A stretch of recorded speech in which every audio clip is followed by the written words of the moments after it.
Hey everyone, nearly 95% of people who watch my videos haven't subscribed yet. If you're enjoying the content, I'd really appreciate it if you hit that subscribe button. It means a lot. Also, be sure to give a video a like and drop a comment below. Your interaction helps more people discover the channel and supports its growth. Thanks a ton for being here. By the way, I'd love to know which country or city are you watching from?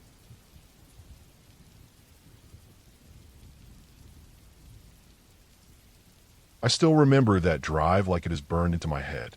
It was late afternoon, around 5, maybe a little after. The sun was still up, but it had that low angle that makes everything look stretched and tired. I had been driving for hours after leaving Yosemite, tired, sore, and quiet in my head. The kind of quiet that comes after a long trip where the radio has been off for a while and your thoughts just loop. The road I was on was not busy. It was one of those long mountain roads where trees crowd close on both sides and the shoulder barely exists. I had to pee badly, and I figured I would just pull over for a minute and get back on the road. I saw a small turnout where the dirt was packed down and there were tire marks from other cars. I pulled my truck over, shut it off, and stepped out. The air felt different right away. It was cooler than inside the truck, and it smelled like pine needles and dust and warm bark. Birds were chirping all around, not loud, but steady. That normal background sound that you do not notice until it is gone. I walked a little off the road, not far, maybe 30 feet from my truck, just enough to get some cover from the trees. I remember thinking how quiet my own movement sounded. Every step on dry dirt felt loud. While I was peeing, something changed. It was not sudden at first, just strange. The birds stopped. Not slowly, not one by one. It was like someone turned off a switch. 1 second there was sound everywhere, the next there was nothing. No chirping, no fluttering, no rustle. Just empty air. That silence hit me hard. I froze for a second without even thinking about it. In places like Yosemite, silence like that usually means something big is nearby. I had spent enough time outdoors to know that birds do not shut up for no reason. My first thought was bear. My second thought was cougar. Either way, I did not want to be standing there with my pants down. I cut it short and pulled myself together as fast as I could. My heart was already starting to beat faster. I turned around to walk back to my truck, which I could see clearly through the trees. It was close, but in that moment it felt far. That was when I heard it. The sound did not come from far away. It felt like it came from the trees just beyond where I was standing. It was insanely loud, loud enough that it felt like it went through my chest instead of just my ears. The best way I can describe it is a mix between a scream and an air raid siren. It was long, drawn out, and rising and falling in a way that made my skin crawl. It did not sound like an animal call I had ever heard before. It did not sound like pain or warning. It sounded raw and powerful, like something forcing air out of a huge chest. Every part of my body reacted at once. My stomach dropped. My legs felt weak and tight at the same time. My brain was screaming that this was not a bear and not a cougar. I had heard bears before. I had heard mountain lions on videos. This was different. This was louder and more intense than anything I had ever experienced in the woods. I did not stand there trying to figure it out. I ran. I ran as hard as I could straight back to my truck. I remember the ground blurring under my feet and branches brushing my arms. I remember thinking that if I fell, I was done. I reached the driver's door, yanked it open, and jumped inside. I slammed the door shut so hard the whole truck shook. My hand was shaking when I put the key in the ignition. It took me a second to get it right.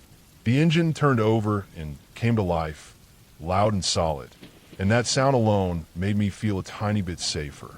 I threw it into gear and I was about to pull back onto the road. Then I heard it again. This time it was even louder. It felt closer, like it was right at the edge of the trees near the road. The sound filled the cab of my truck, even with the windows up. It was deeper somehow, more aggressive, and it made the hair on my arms stand up. My chest felt tight and my vision tunneled. Whatever made that sound was big, and it was not afraid. I did not look around. I did not try to see it. I hit the gas and pulled back onto the road, tires kicking up dust and gravel. I drove faster than I should have for a while, my heart pounding so hard it hurt. I kept checking my mirrors, even though I knew that was pointless. The road stayed empty. The trees stayed still. As the miles passed, My breathing slowly went back to normal. The sun dropped lower and the light softened. Nothing else happened. No sounds, no movement, just the road and the hum of the engine. For a long time after that, I could not stop thinking about what I heard. My mind kept going to dark places. Cryptids, unknown creatures, something not supposed to exist. The sound felt too wrong, too strong to be normal. But over the years, I forced myself to look into it. I listened to recordings. I read about wildlife. Mountain lions can scream like a woman being murdered. Elk can make high, haunting calls that sound unreal, especially when echoing through trees and hills. Foxes, even smaller animals, can make noises that sound insane if you are not expecting them. Sound in the mountains carries and twists. It bounces. It grows. I realized something else too. Fear changes how you hear things. The silence, the isolation, the sudden shock, all of it stacked on top of each other. My brain filled in the gaps with terror. Whatever made that sound was almost certainly a real animal doing something normal, calling out, warning, or just existing in its space. I still respect the woods. I still get uneasy when everything goes quiet. But I no longer believe I encountered something supernatural or unknown. What I heard was most likely a mountain lion or elk, close, loud, and amplified by the terrain and my own fear. The forest did not try to hurt me that day. It just reminded me that I was a visitor and that nature does not need monsters to be terrifying.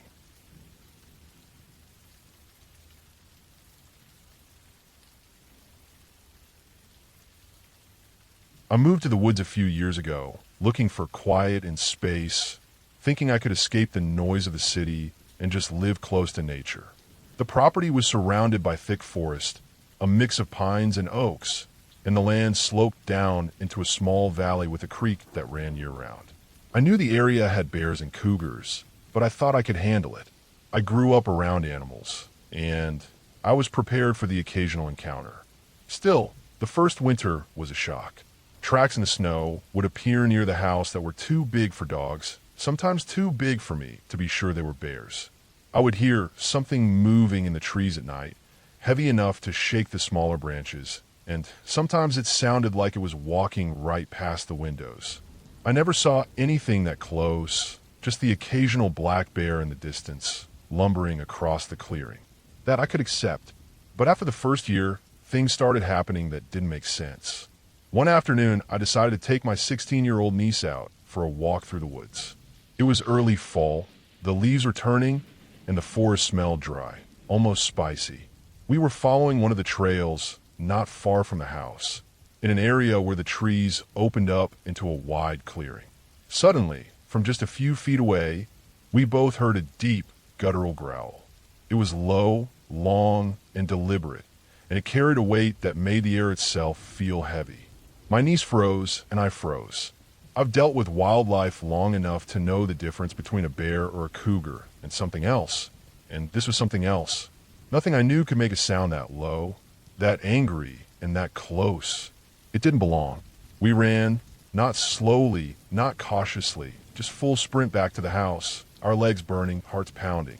When we finally made it inside, neither of us spoke for a long time, both of us trying to convince ourselves it was a bear, but neither of us believed it. A few months later, my daughter came running to me from the living room, scared and confused. She swore she heard me calling her, saying come here, but I had been upstairs in the bedroom and hadn't said a word. She was visibly shaken. I tried to calm her down, telling her maybe it was her imagination, maybe she had dreamed it, but the panic in her eyes told me she was telling the truth. I checked the house, walked every room, even outside around the property, and found nothing. The air was still, the forest quiet except for the wind through the trees, and yet she was certain she had heard me.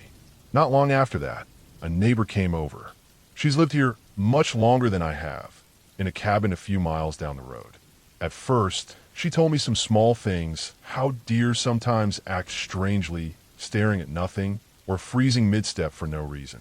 She said she had seen a woman in the woods near her property, dressed in old, 1800s-style clothing, walking through the trees. She described it clearly: long dark dress, heavy coat, hat, the whole appearance of someone who belonged in another century. She said the woman didn't seem friendly.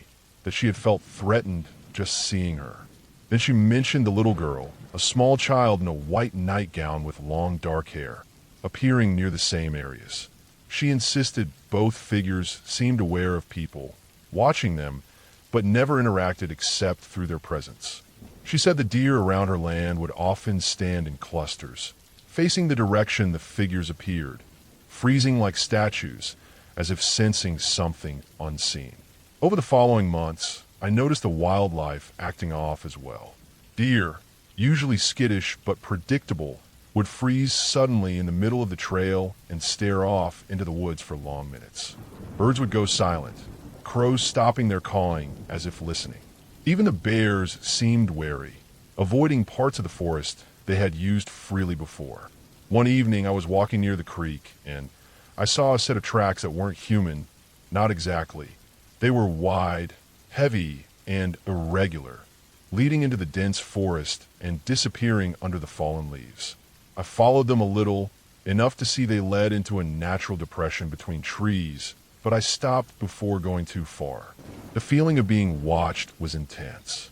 My skin prickled, my heart thumped in a way I couldn't explain.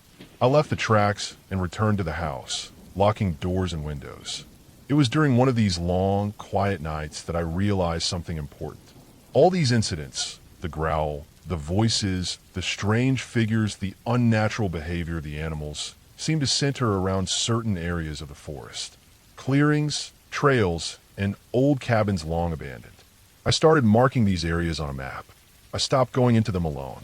I told my family to stick to the main trail and never wander near the old foundations or deep clearings. I reinforced our perimeter with lights and cameras. Over time, I noticed patterns. The growls always came from open areas where you could see the sky. The strange figures appeared where visibility was limited but near paths. The deer always reacted first, like an early warning system. I never got an answer for what caused all of it, and I stopped trying to. I came to understand that some things in the forest are not meant to be interacted with, that some parts of nature, and maybe what lingers in the spaces humans leave behind, exist on a level we can't fully comprehend. I adjusted my life accordingly. Walks are limited to safe paths. My children stay close to the house, and I've learned to read the subtle signs the forest gives before anything escalates. Over the years, the strange occurrences haven't stopped entirely, but by respecting the unknown and keeping boundaries, we've stayed safe. I can't explain everything I've seen or heard, but I've learned that living in the woods isn't just about surviving bears or harsh winters. It's about recognizing that some parts of the forest are alive in ways we can't control, and the only way to coexist is with caution, observation, and respect. My family and I are careful now, but we still live here because the forest is also home, and we've adapted to its rules, however strange they might be. It's a tense life sometimes, but it's ours, and we've learned to navigate it without putting ourselves directly in danger.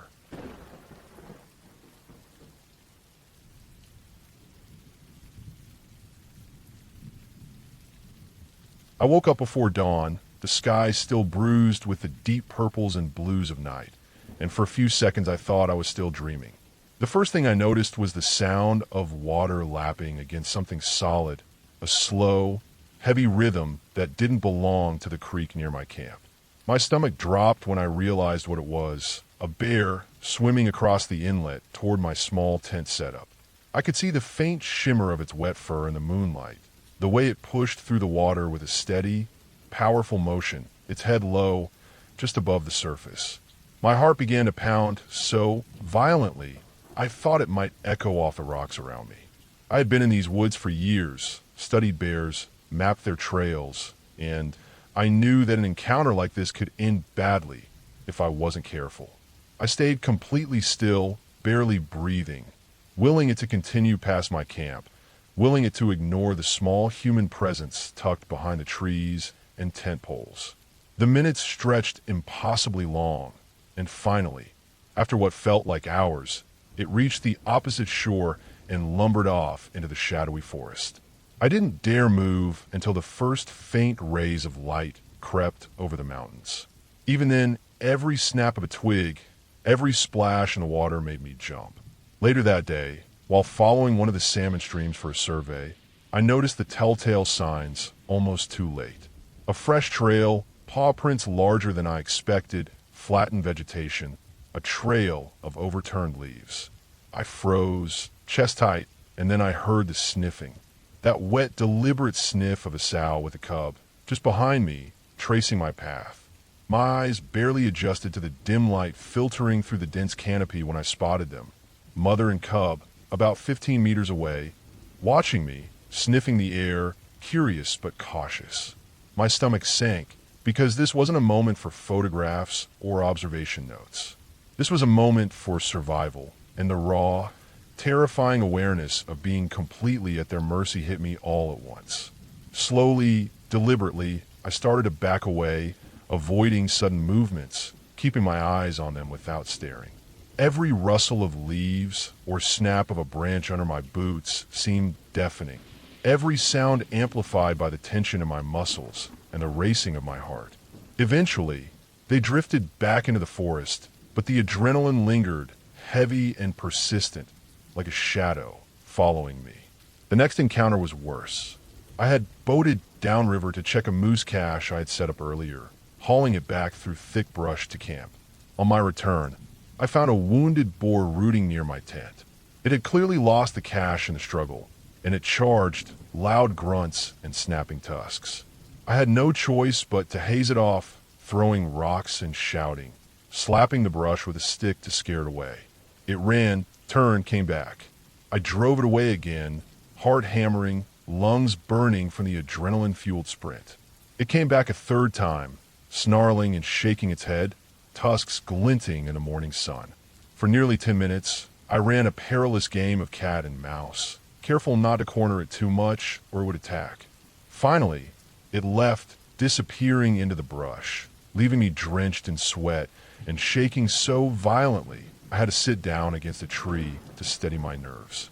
The forest felt alive around me, every sound sharp, every shadow threatening, every breeze carrying the hint of danger. Then came the storm.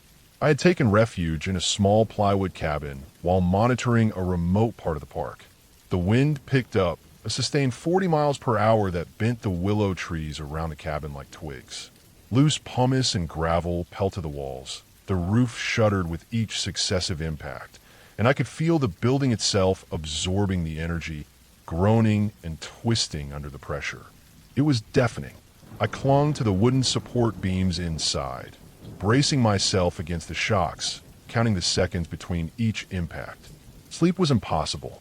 Every time I closed my eyes, I felt the building shiver, heard the whistle of the wind, smelled the damp mineral air. I stayed in that cabin for 48 hours, the world outside reduced to a violent blur of gray and motion, the forest a living, thrashing entity. A week later, I faced another kind of terror, crossing a glacial river carrying a 50-pound pack. The current was merciless, icy and unforgiving, the water churning around jagged rocks and hidden crevasses. One wrong step could mean being swept downstream, pulled under by the relentless flow. I tested each stone before committing my weight, balancing my pack, feeling my muscles tense with every movement. My fingers went numb from the cold spray. My heart raced with each cautious step. Halfway across, a large stone shifted underfoot, sliding slightly in the current. I froze, holding my breath, heart in my throat, feeling the river's power under my feet. Slowly, with agonizing care, I shifted my weight, regained balance, and finished the crossing, drenched, exhausted, but alive. The scariest, though, the one that made all the others feel small in comparison, was the sound of my single-engine plane sputtering mid-flight as the fuel tank ran dry. I had been surveying a remote section of the park, high above the forest canopy, the green expanse stretching endlessly beneath me. Then the engine hiccuped, coughed, and cut out entirely. Silence. The wind roared past the fuselage, the altimeter needle trembling. I scanned the terrain for a landing strip, a clearing, anything solid. Trees rushed up below like a wall. I prayed I would find something, anything to absorb the impact. I adjusted the glide, controlled the descent, and managed a rough landing in a rocky clearing just large enough for the plane.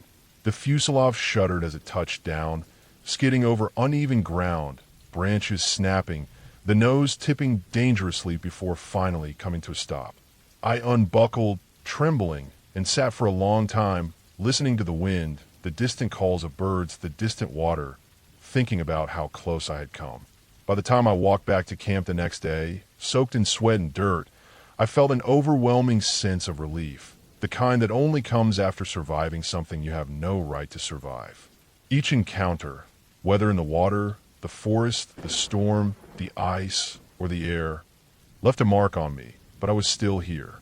I had survived, not because of luck alone, but because I had respected the forces around me, moved deliberately, and never let panic take control. I collapsed by the tent, cleaned my gear, and for the first time in days, let myself breathe fully. I knew the forest still held dangers, that the bears and rivers and wind were waiting, indifferent, but I also knew I could face them.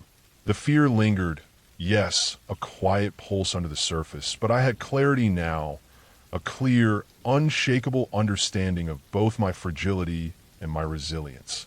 The forest could scare me, challenge me, almost kill me, but it could not break me.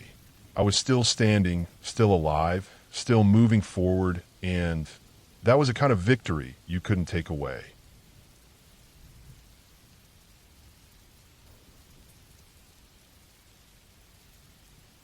I remember that night in Sequoia National Park like it's etched into my mind, though the memory feels almost surreal, the kind that makes the line between reality and imagination blurry.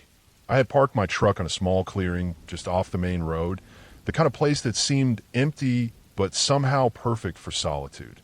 The sun had dipped below the horizon, leaving the trees in shadow, and I climbed up onto a large boulder nearby to look at the stars. The granite was cold and rough under my palms, but I didn't mind.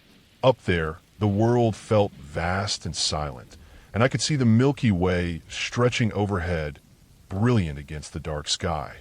That's when I noticed the marks in the rock, shallow bowls that looked worn down from years of grinding, and narrow grooves cut into the stone that seemed like they had been sharpened into place, remnants of tools or weapons. I didn't think much of it at the time, just admired them, imagining the people who must have sat in this same spot centuries ago, working and living off the land. After a while, I climbed back down, brushed off the dust from my clothes, and crawled into the back of my truck where I had my sleeping bag laid out. The air was crisp, the kind that makes your lungs feel sharp and clean, and the smell of pine hung heavy around me. I remember pulling the sleeping bag tightly around myself, letting my body sink into the mattress, and soon I was drifting off, my last thoughts lingering on the carvings in the rock and the stars above. It was in the middle of the night, or at least I thought it was night, that the dream began. I opened my eyes, and for a second, I couldn't place where I was. I wasn't in the truck anymore. I wasn't on any kind of trail or campsite. I was lying directly on the forest floor, the dirt cool and damp beneath me, pressed into the bottom of my sleeping bag. The darkness was almost complete, only the faint outlines of tall trees stretching above me. I thought I had woken up, but something felt off.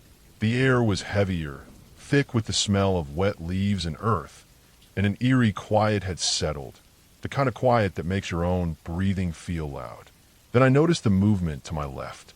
It started as a faint ripple, almost like shadows shifting in the dark, but it became clear very fast. There was a mass of black, writhing forms crawling over the ground, hundreds of them, slithering and twisting together. I froze, unable to move as the shapes came into focus. They were snakes, long and slick, glistening like wet oil, moving as one undulating wave. My heart was hammering, but I couldn't tear my eyes away.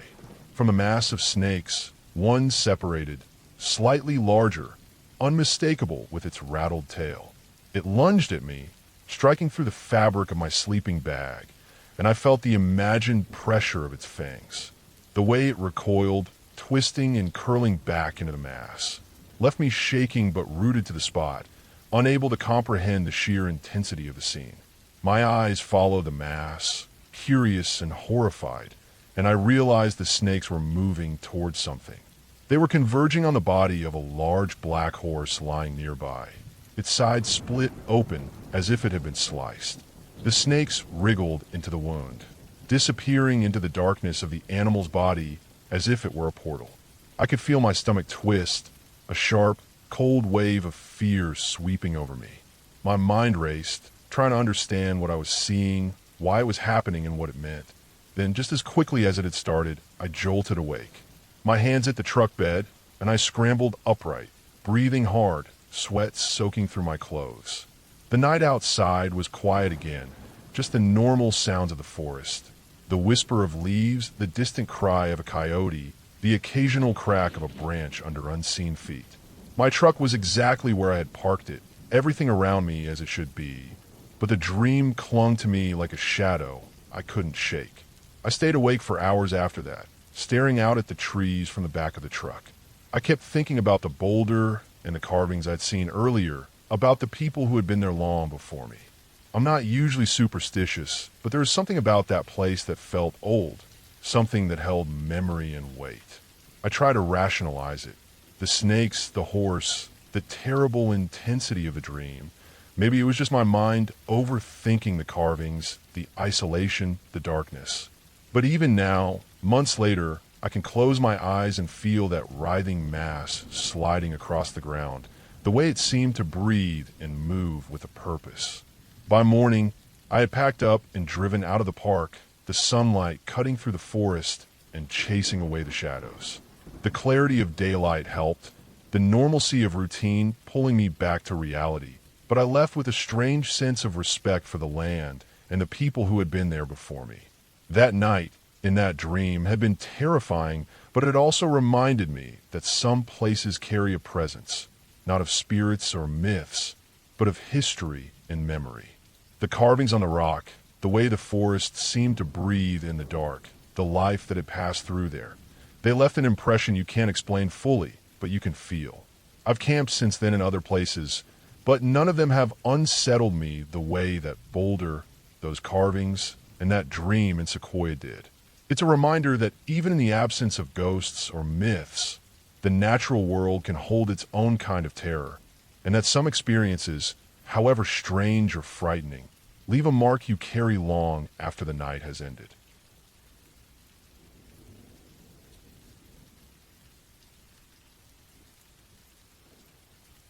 When I was 13, my family went camping in a national park a few hours from home, a place we had been visiting every year.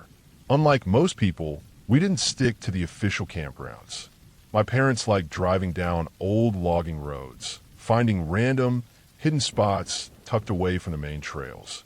The appeal was the privacy, the sense of discovery, and the fact that we could set up a camp completely alone in the middle of the forest. Over the years, we had discovered a few of these little gems, but nothing ever felt as secluded or as peaceful as the spot we found that year. It was nestled between two large ponds, accessible only by a rough, winding logging road that became increasingly overgrown as you went further in. The forest closed in around you, and the road turned into a barely noticeable track, full of little hills, fallen branches, and weeds that reached halfway up your legs.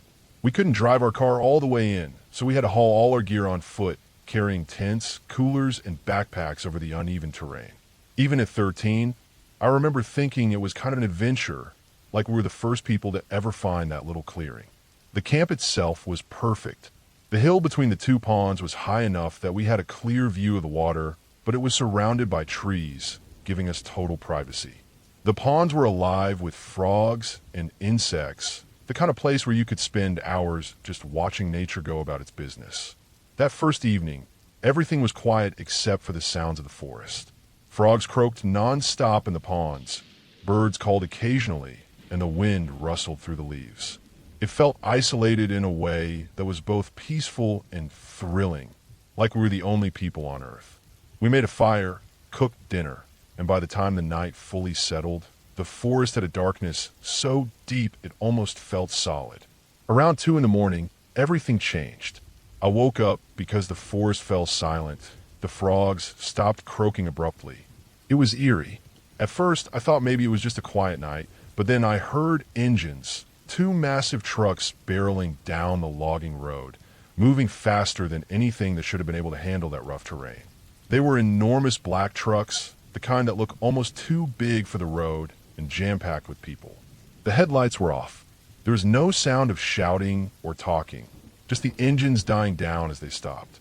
My family scrambled out of our tents, flashlight beams slicing through the dark. But the people in the trucks didn't even acknowledge us.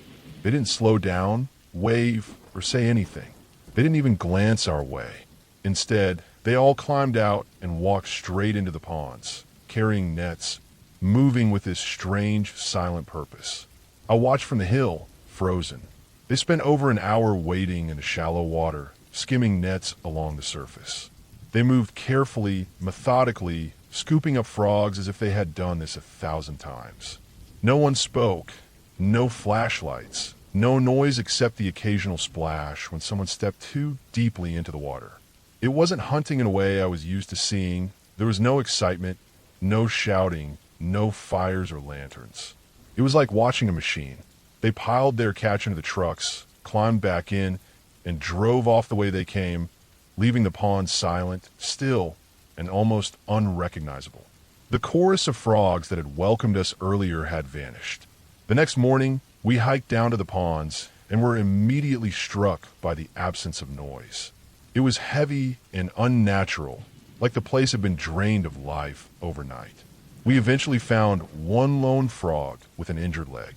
My dad carefully carried it back to the water, and we watched as it clumsily splashed into the pond, alone in the vast silence. The rest of the frogs were gone, vanished without a trace. The air felt colder somehow, the shadows deeper. We stayed at that campsite for a few more days, but the ponds never returned to their previous lively state. The experience was unsettling in a way that didn't make sense at first. There were no threats to us, no danger except the eerie quiet that hung over everything. I often wondered why they did it. Maybe for food, maybe some kind of frog collecting obsession. But the silence they left behind was the part that stayed with me for years. The following year, we returned to the same park, but tried a different spot, hoping for a more peaceful experience. We didn't get it. This time, it was early in the morning, just before sunrise, when disaster struck. Someone had left a partially open pack of marshmallows in the beer cooler and hadn't shut the lid properly. We were still half asleep when we saw a black bear ambling through the clearing, casually dragging our cooler behind it. The bear wasn't aggressive. It wasn't growling or charging. It was simply taking what it wanted, crushing a few beer cans along the way, and making a mess of our supplies. We stayed quiet, watching it disappear into the trees with our marshmallows. Later that morning, we managed to recover the cooler, but the marshmallows were gone, and the crushed cans were a reminder of how easily nature could intrude. It was frustrating, but in a strange way, it felt natural, wild, unpredictable, real. There was no malevolence, just the forest operating on its own rules. Both experiences, one silent and inexplicable, the other loud and messy, taught me something about wilderness and isolation. The forest is alive in ways you can't predict, and when you enter it, you are a guest. Sometimes you witness strange, almost otherworldly events, like the frog kidnapping, and sometimes you experience the raw, physical force of nature, like the bear raid. Neither is designed to scare you for fun. They're just what happens when you leave the roads and camp in the middle of it all.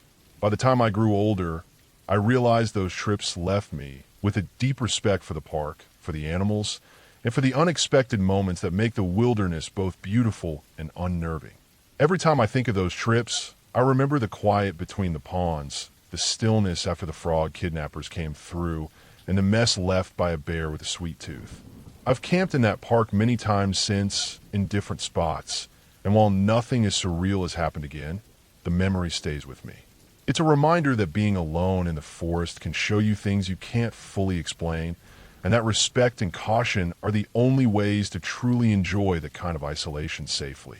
The park feels bigger now than it did when I was 13, and I understand that the stories aren't about fear. They're about witnessing the unexpected realities of nature, fully and completely. The silence after the frog abduction, the chaos of the bear raid, both ended cleanly and clearly. We packed up, left, and life continued, but the memory of those moments stayed sharp, a quiet mark of the forest's strange, real power.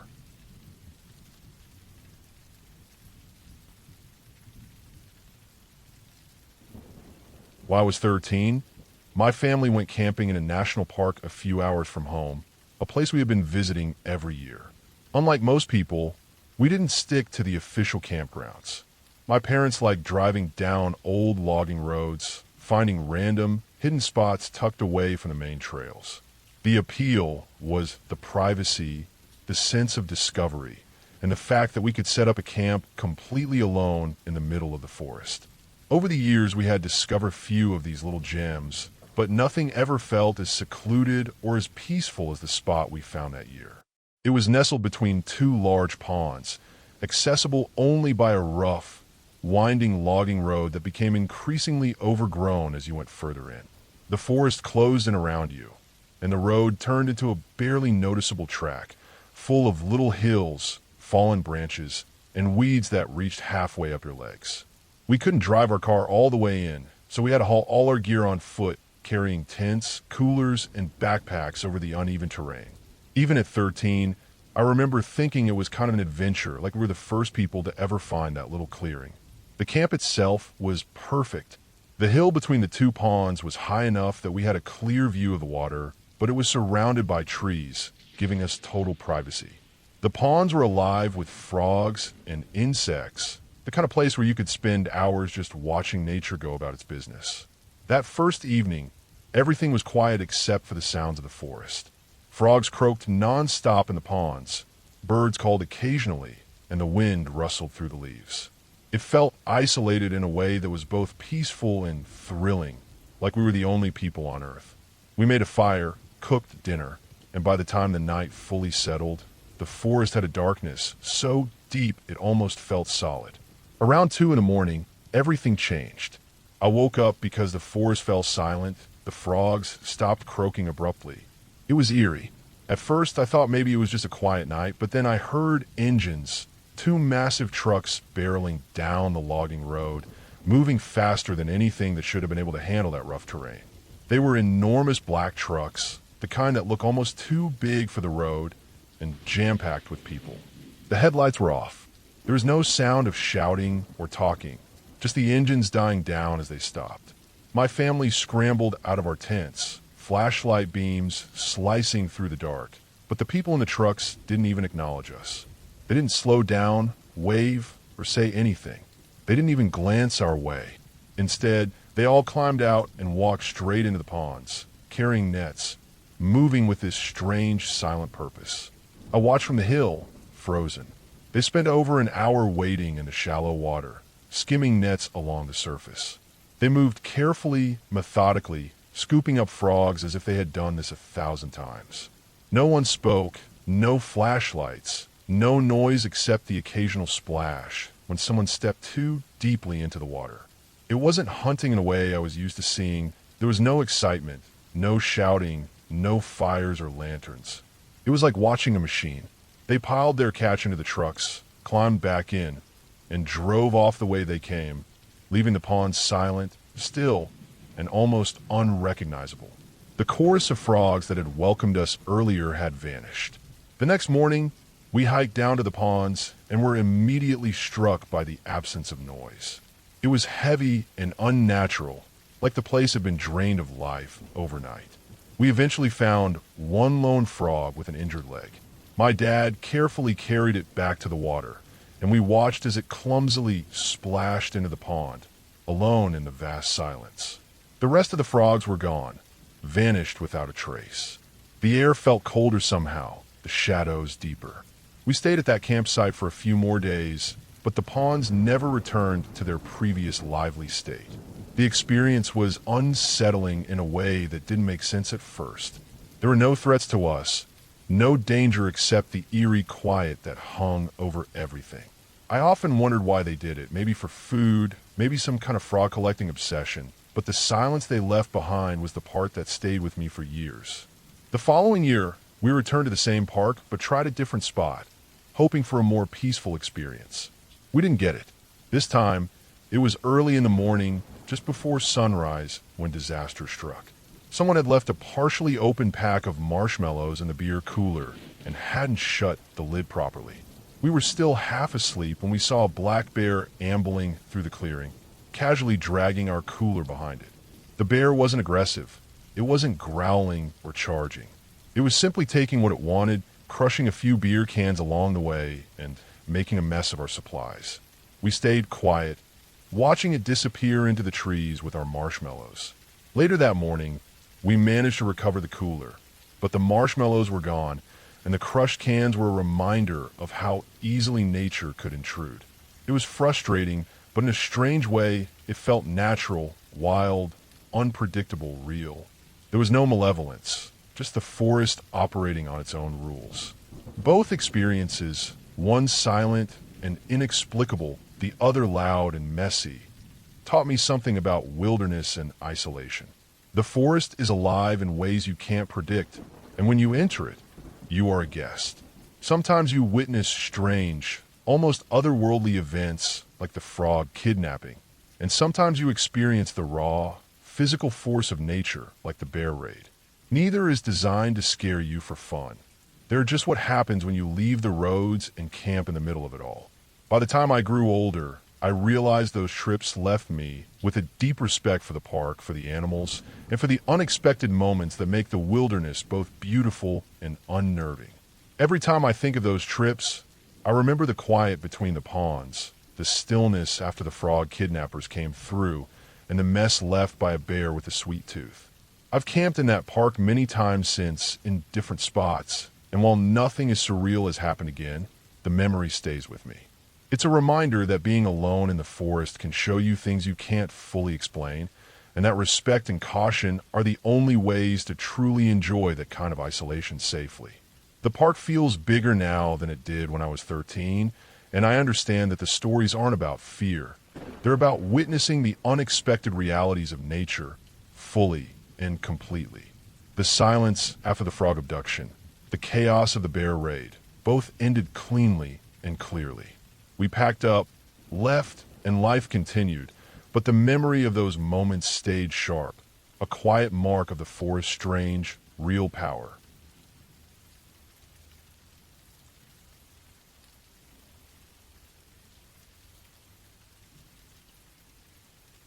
I was in the middle of a wetland restoration project in central Pennsylvania, mapping and flagging boundaries along a series of seeps and springs that fed an old farm reservoir.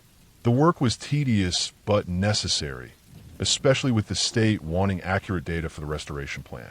The day had started off like any other, cool with a damp fog clinging to the lowlands, making everything feel heavier, darker than usual. I was alone, trudging through mud, over tangled roots, and across shallow streams that trickled down the slope of the mountain. My boots were soaked through, my pants damp to mid-thigh, and my arms ached from constantly bending to measure, flag, and mark the wetland edges. I followed one particular seep up the hill, trying to locate its source. It was slow going, the slope steep, and the underbrush thick. As I crested a small rise, I came upon something that made me freeze. There, in a small clearing, was what looked like an abandoned camp. Rusted furniture was scattered around. A dented metal chair, a half-collapsed table, and a refrigerator with its door ripped off. Empty cans of tuna and chewing tobacco littered the ground, and there were even piles of natty beer. The place had clearly been used, but it was difficult to tell when.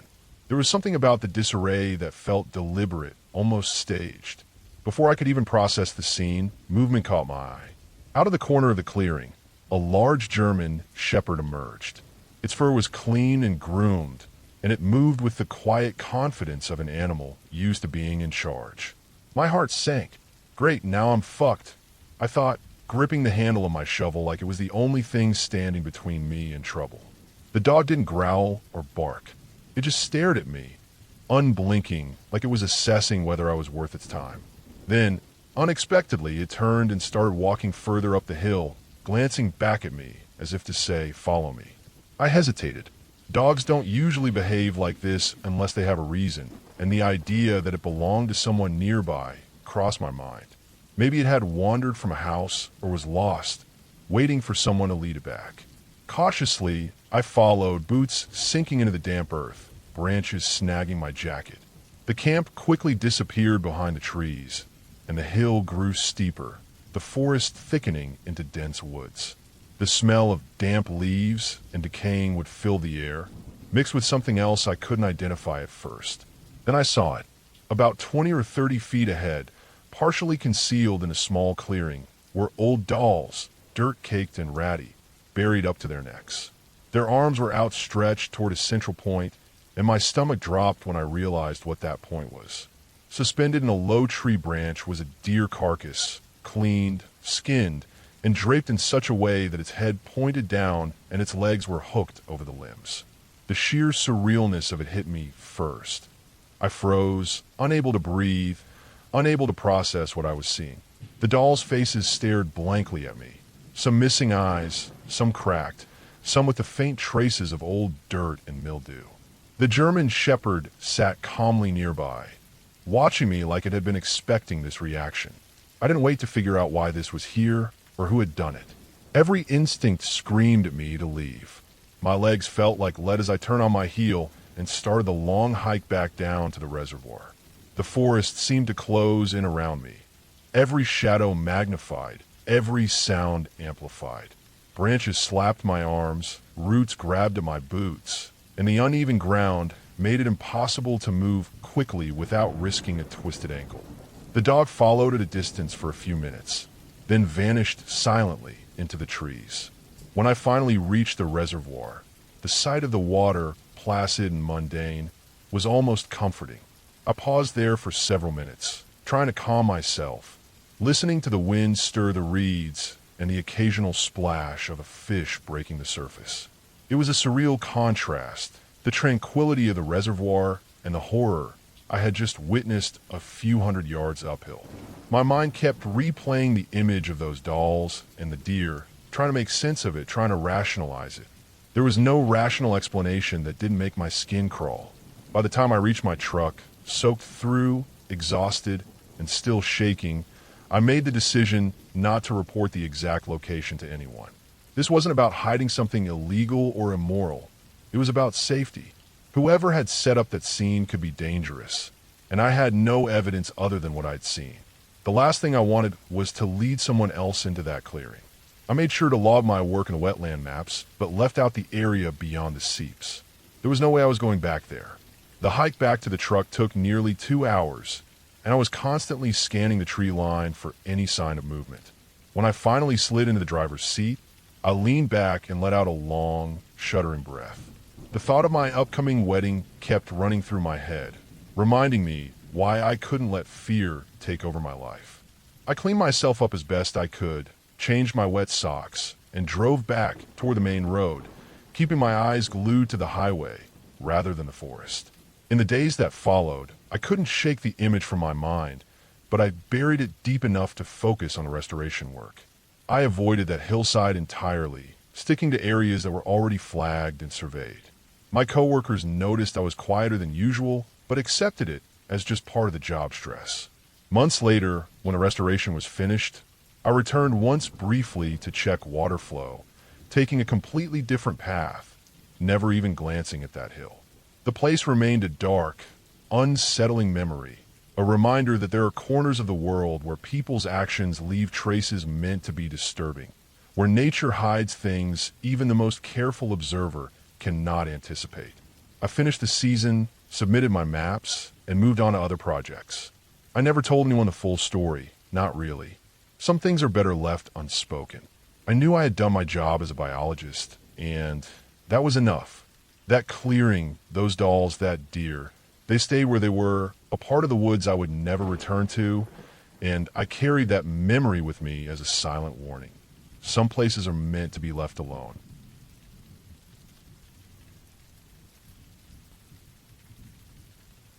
When I was 10 years old, my parents decided to take our family to Mark Twain National Forest.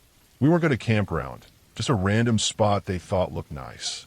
For some reason, we arrived around dusk. The sky was streaked with fading oranges and purples, the sun dipping behind the tall, thick trees, and a chill was creeping into the air as the shadows stretched across the forest floor. My mother tried to keep things cheerful, but the tension in the car was obvious. My stepfather was already drinking before we even got out of the car, his anger simmering quietly, the smell of alcohol thick on his breath. I remember feeling nervous the moment we stepped out, the forest suddenly enormous and unfamiliar. We hurried to set up the tent. My sister and I tried to help, but it quickly became clear that we weren't going to have a proper campfire that night. When we opened the bag to get the lantern, it wasn't there. My heart sank. Darkness was falling fast, faster than I realized it could, and without a light, the woods felt instantly hostile, like they were closing in on us. The trees, once just tall and quiet, now seemed menacing, their shadows twisting over the uneven ground. My stepfather was drunk and impatient, yelling at my mother over something small, and I could feel the tension in the air like static electricity.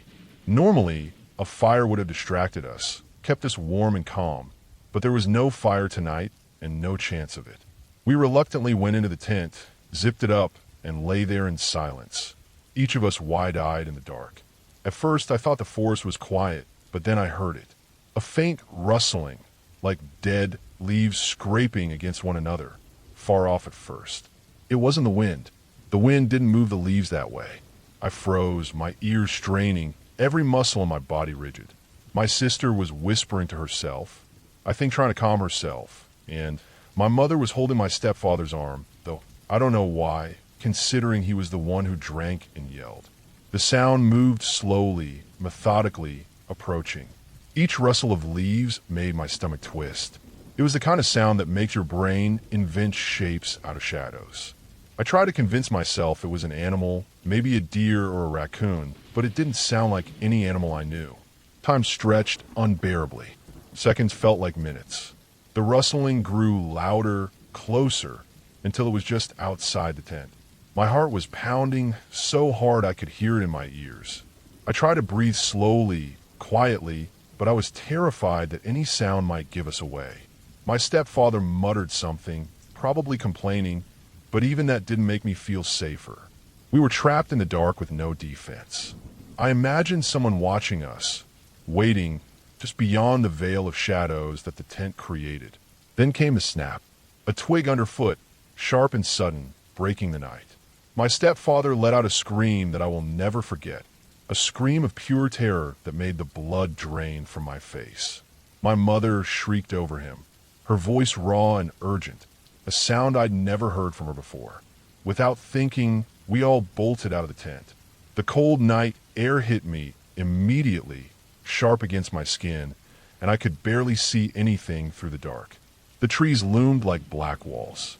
The ground was uneven, littered with roots and rocks, but we didn't care.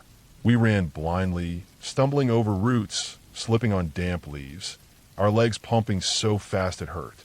My parents led the way, my mother screaming at my stepfather swearing at the darkness. My sister and I were right behind them, trying to keep up. Every sound made me jump, the rustling of leaves, the cracking of more twigs, the wind in the trees, but we didn't stop. The headlights of our Honda Civic hatchback were a distant hope, but they felt impossibly far away. I remember thinking that maybe whoever or whatever was out there would catch us before we made it, but we had no choice but to keep running. Finally, we reached the car. My stepfather fumbled with the keys, his hands shaking. My mother slammed the door and got in, my sister and I following. The engine roared to life, and the headlights cut through the darkness like a knife. The forest behind us seemed to recoil from the light. I kept glancing in a rearview mirror, but I couldn't see anything, and I didn't want to. The sound of our own panicked breathing filled the car. We didn't speak. There was no time for that. We drove as fast as we could down the winding forest roads, headlights barely illuminating the curves, tires crunching over gravel and leaves. The city lights in the distance felt impossibly far away, but they were the only thing keeping me calm. By the time we got home, it was late. The safety of our suburban street was a relief I can't fully describe. We didn't unpack the car that night. None of us talked about what happened in the forest. The tent and our camping gear stayed in the back of the car for weeks before we finally abandoned the idea of going back for them. Every time my parents mentioned camping after that, my stomach twisted with dread. I hated the forest from that night onward, and I hated camping entirely. Even now, decades later, I can picture the darkness of those trees, the sound of dead leaves being stepped on, and the way my stepfather screamed. I never camped again, and the thought of a tent in the woods at night still makes my hands sweat. The memory of that night is clear and solid. The darkness, the fear, the desperate run to the car. And it's something I know I will never forget.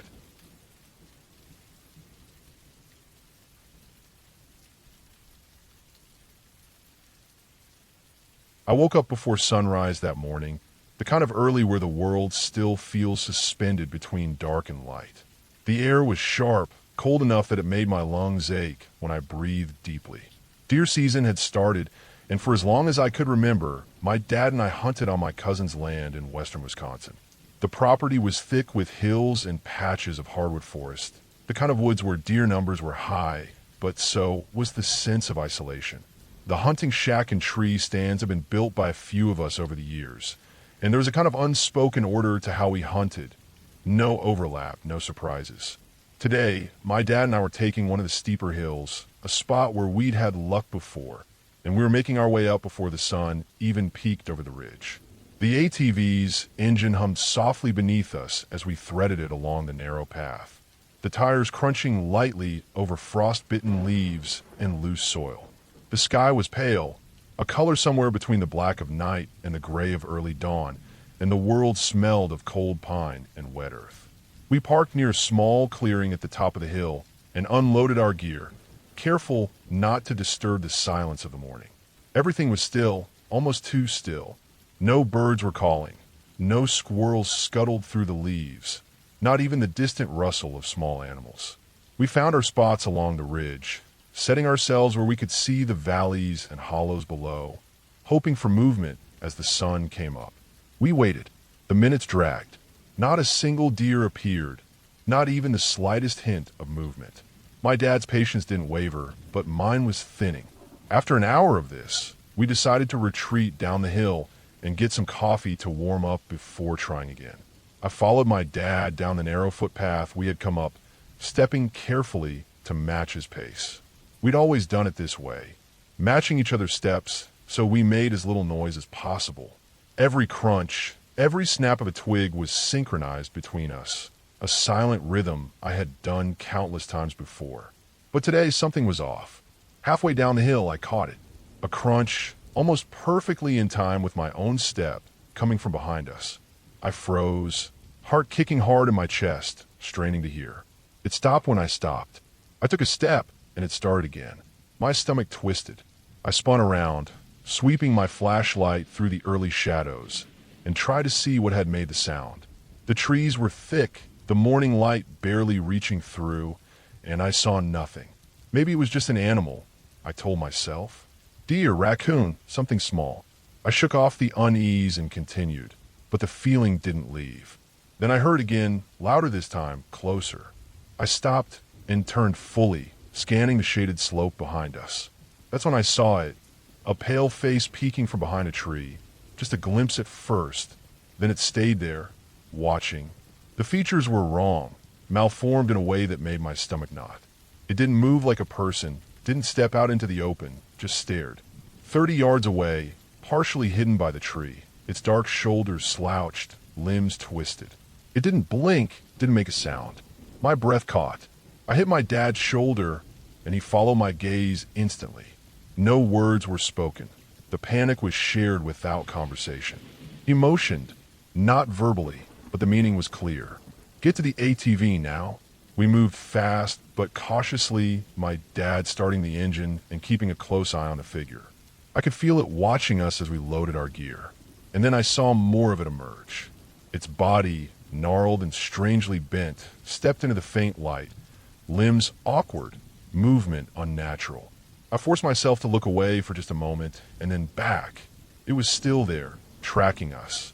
My dad hit the throttle, and we tore down the hill, the sound of the ATV echoing off the slopes. The figure didn't follow, or maybe it did, but didn't pursue. Either way, the moment we were out of sight, the forest returned to normal, as if nothing had been there at all. Back at the hunting shack, the normal world returned, though my hands were still trembling. Nobody else had arrived yet, and the quiet of the place felt different now, heavier somehow.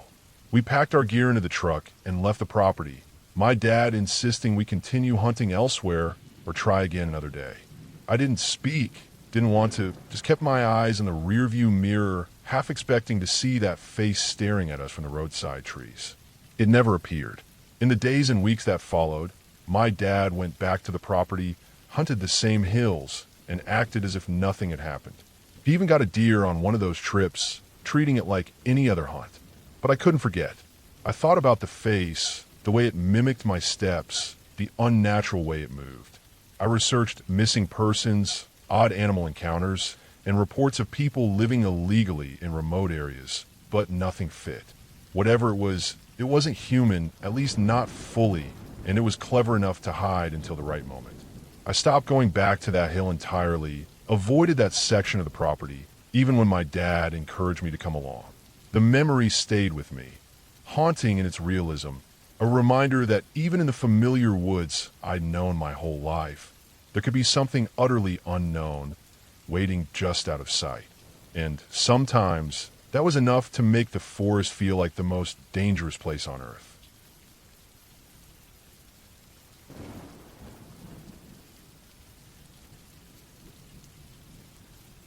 I remember the first time I ever went camping, and even now, years later, the memory still makes my stomach twist. It was a field trip in 7th grade, and I had been dreading it for weeks. 5 hours away from home, stuck with people I mostly didn't know, sleeping in those horrible cabins with their wooden cots that felt more like benches than beds. I hated every second of it. I hated being away from home. I hated the idea of bugs crawling over me, and I hated the feeling of being trapped in a place I didn't belong. The first night was the worst. I tossed and turned on that hard wooden cot, listening to every creak of the cabin, every groan of the wind, and every little sound that might have been a mouse or worse.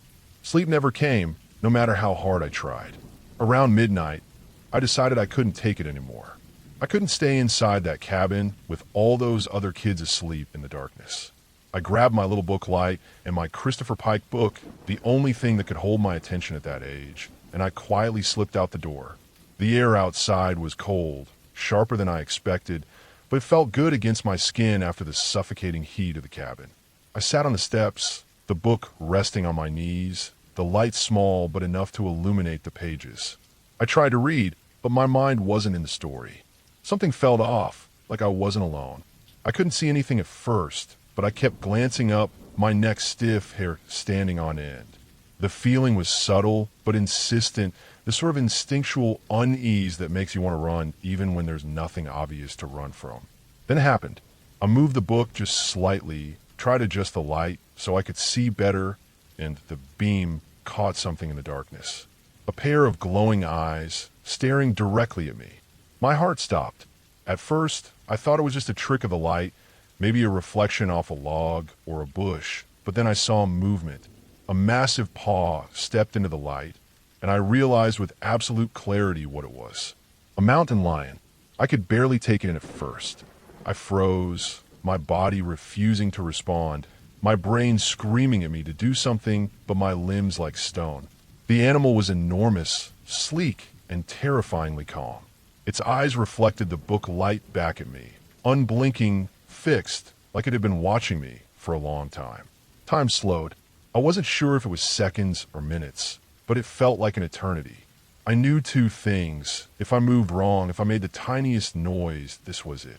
And if it did attack, I couldn't even imagine what my dad would think. How mad he would be that I was out there, completely alone, breaking every rule. The mountain lion shifted slightly, and I saw more of it. A long, powerful body, rippling muscles under the dark fur, a tail that swished with calculated patience. I didn't move. I couldn't move. Somewhere in the back of my mind, survival instincts finally kicked in. Slowly as I could, I reached behind me and fell for the door handle. My hand was shaking violently. My vision kept flicking back to the animal, just enough to make sure it hadn't lunged yet. I could feel its presence in every nerve ending of my body, like a shadow pressing down on me, weightless but heavy, alive and patient. When I finally found the handle, I twisted it carefully, trying not to make sound. The door gave, and I pushed myself backward into the cabin, landing on the wooden floor with a thump that sounded impossibly loud in my own ears.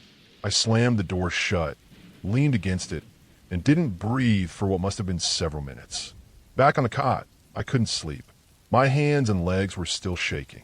My heart felt like it would pound right out of my chest. Every sound outside, every rustle of leaves, every creak in the cabin floor made me flinch. I stayed there, staring at the ceiling, trying to make sense of what had just happened. I told myself over and over that it was real, that it wasn't a dream, that the mountain lion was out there and could have ended me in a heartbeat. I kept imagining it pacing silently outside, patient, hungry, waiting for a mistake. Morning came, gray and heavy. The sun barely cut through the trees, casting long, thin shadows across the campsite. One of the girls woke up and noticed my book light outside on the steps. I fumbled, said something about the wind, something about it falling over. No one asked further. When the teacher came around, I got in trouble for leaving my book outside. I didn't say a word about the mountain lion. I couldn't. The thought of anyone knowing how close I had come to dying made my stomach twist. I swallowed the panic, the fear, the disbelief, and nodded silently, taking my punishment quietly. The rest of the trip went by in a blur. I never slept well again while I was there, never went outside at night, and every time I heard a rustle in the brush or a shadow move across the ground, I jumped. But I survived. I made it through the field trip, returned home 5 hours later, and I never forgot the look in those eyes. I never forgot the raw, powerful presence of a predator so close, so patient, and so terrifyingly aware of me. And I never left a book light outside again. That night taught me more about fear, about instincts, and about how fragile life can be, even in a place you think is safe. I went on with my life, but that memory stayed clear and sharp, a constant reminder that sometimes danger doesn't make noise, and sometimes it's waiting right in front of you, watching, calculating, and ready to act. I didn't tell anyone the truth, but I learned something critical that night. Fear can be a teacher, and survival is as much about patience and control as it is about running or fighting. That night, I survived. I came back home, alive, intact, and wiser. I wasn't brave. I was careful, and careful was enough. That experience stayed with me, shaping how I handle fear, how I respect the wild, and how I understand just how close life and death can be, often separated by a single moment of hesitation.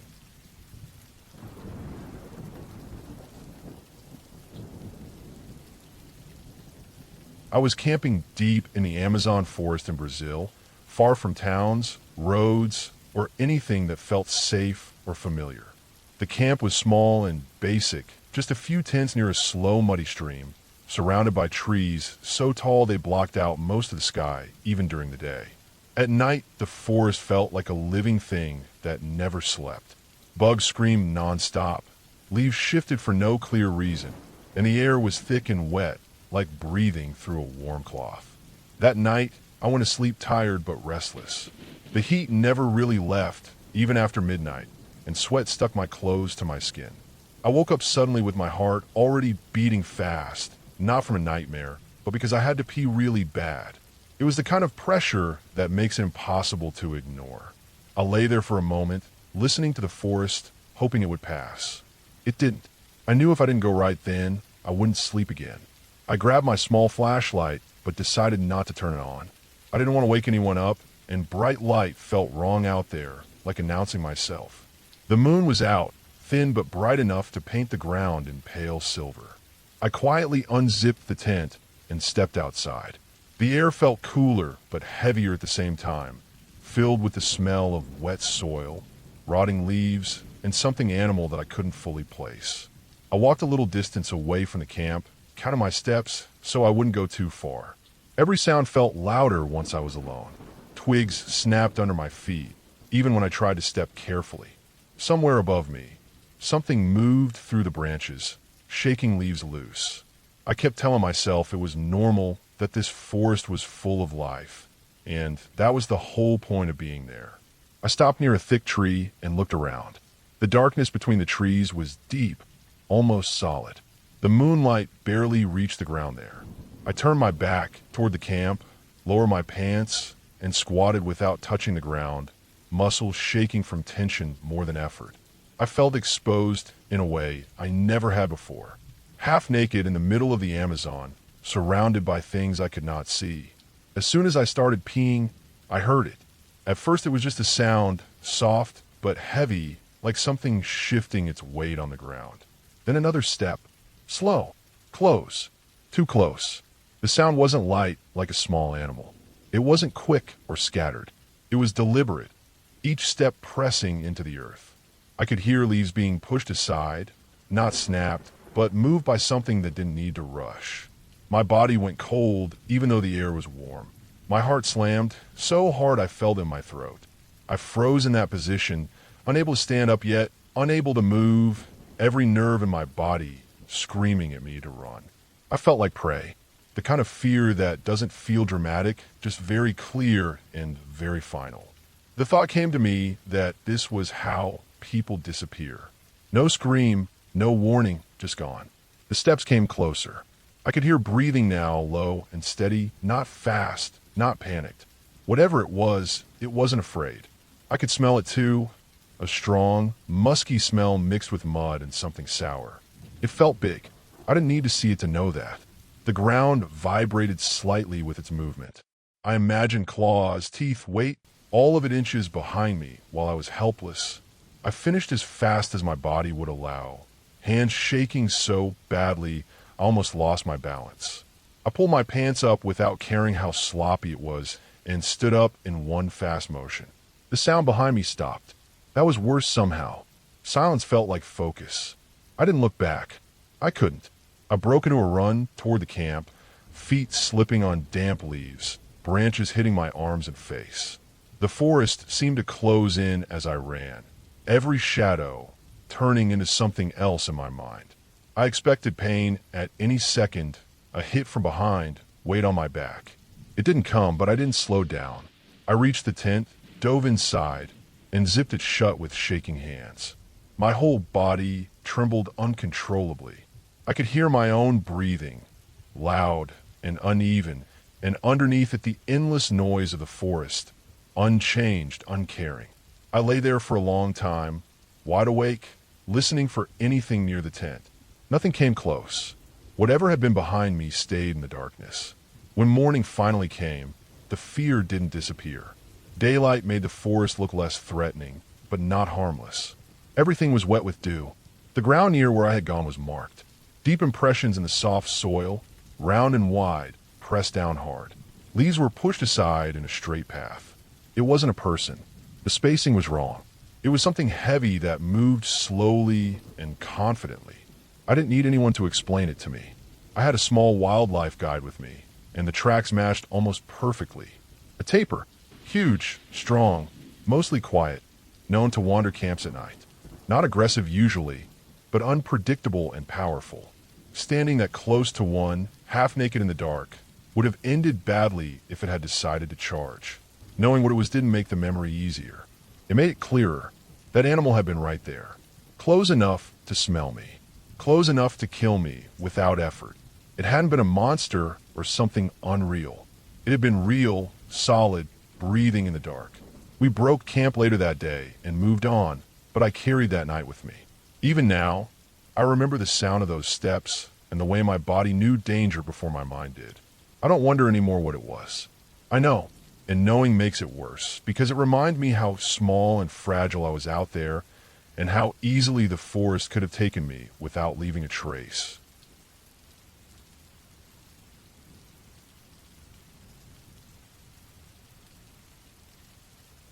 I remember that camping spot clearly, even though it's been years since we last went.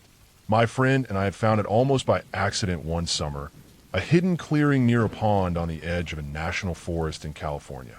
It was remote, hard to get to, and surrounded by thick brush and steep slopes that kept most people away.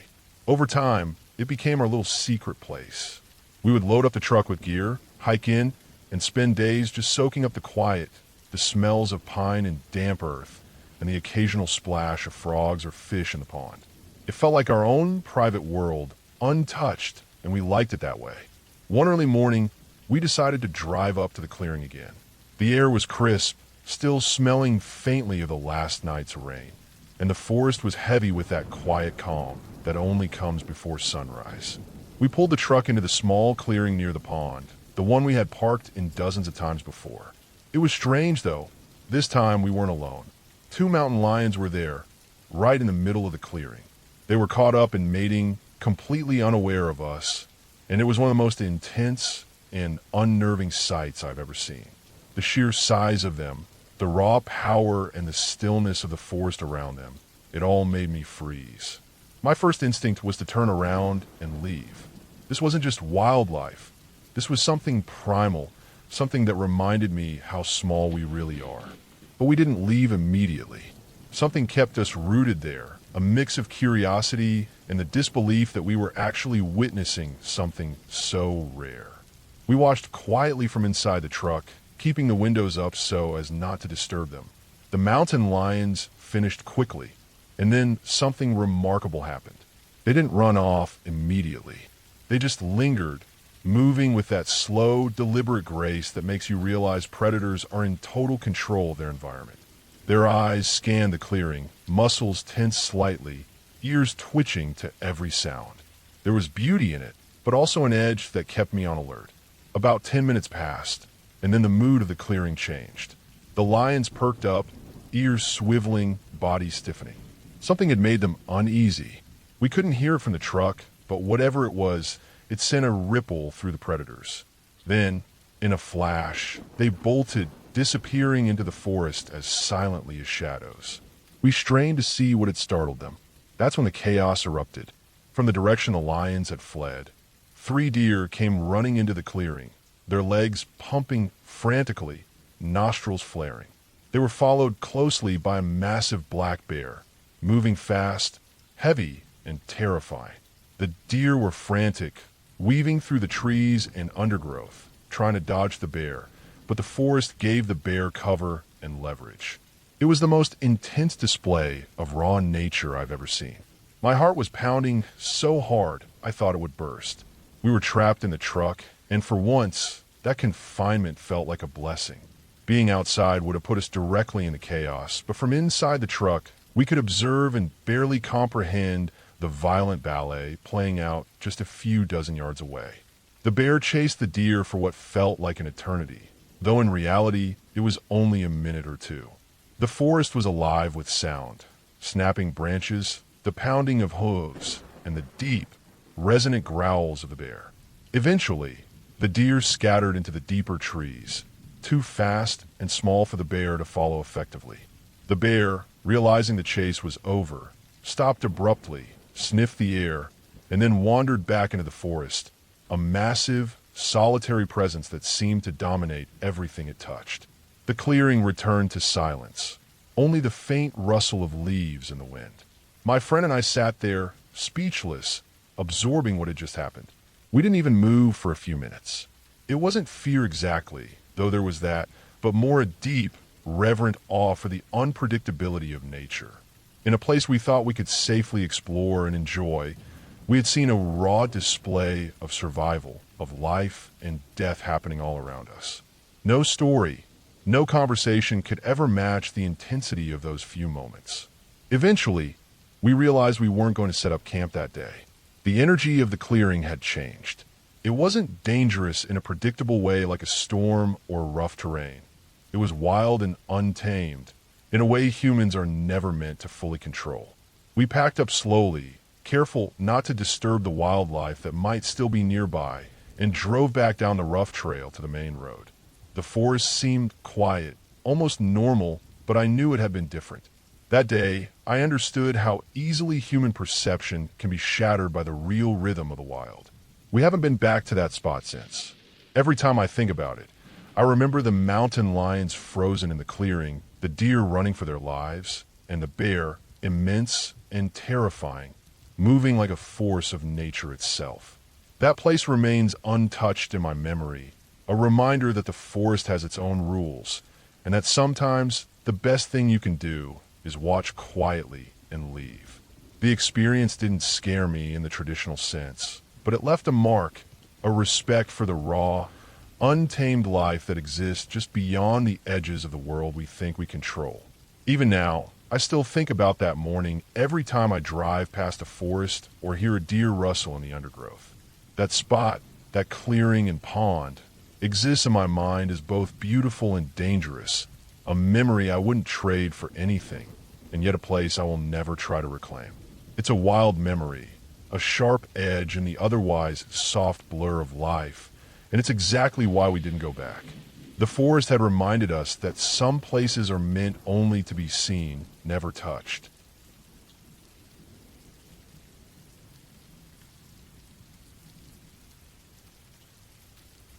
I've been camping all over Colorado and Utah for years, and my buddy and I prided ourselves on being experienced, careful, self-sufficient outdoorsmen. We had our gear down to a science. Tents, sleeping bags, stoves, water filters, first aid kits, the works. Late October found us driving up into the Poudre Canyon outside Fort Collins, looking for a quiet spot to get away. Most of the campgrounds were closed for the season, which we actually liked. We wanted a place that was ours untouched, somewhere we could just disappear into the trees for a night or two.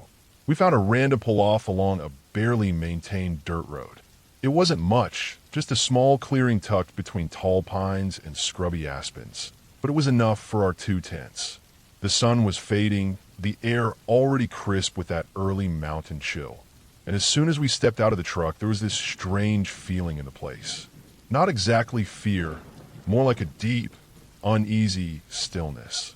The kind of silence that feels heavier than normal, like the forest is holding its breath. Almost immediately, we stumbled on something that made my stomach drop. There, lying near a tree, was a small blanket wrapped around a skeletal animal. From the shape, I guessed it had been a small dog or a cat, though it was too decayed to tell for sure. My first thought was that it was just a pet someone had dumped. People did that, but something about it didn't feel normal. How deliberate it looked, tucked there like it had been placed carefully. My buddy and I didn't talk much about it. We just shook our heads, told ourselves it didn't matter, and tried to focus on setting up camp. After our tents were up, we decided to stretch our legs. We started hiking up the nearby hills.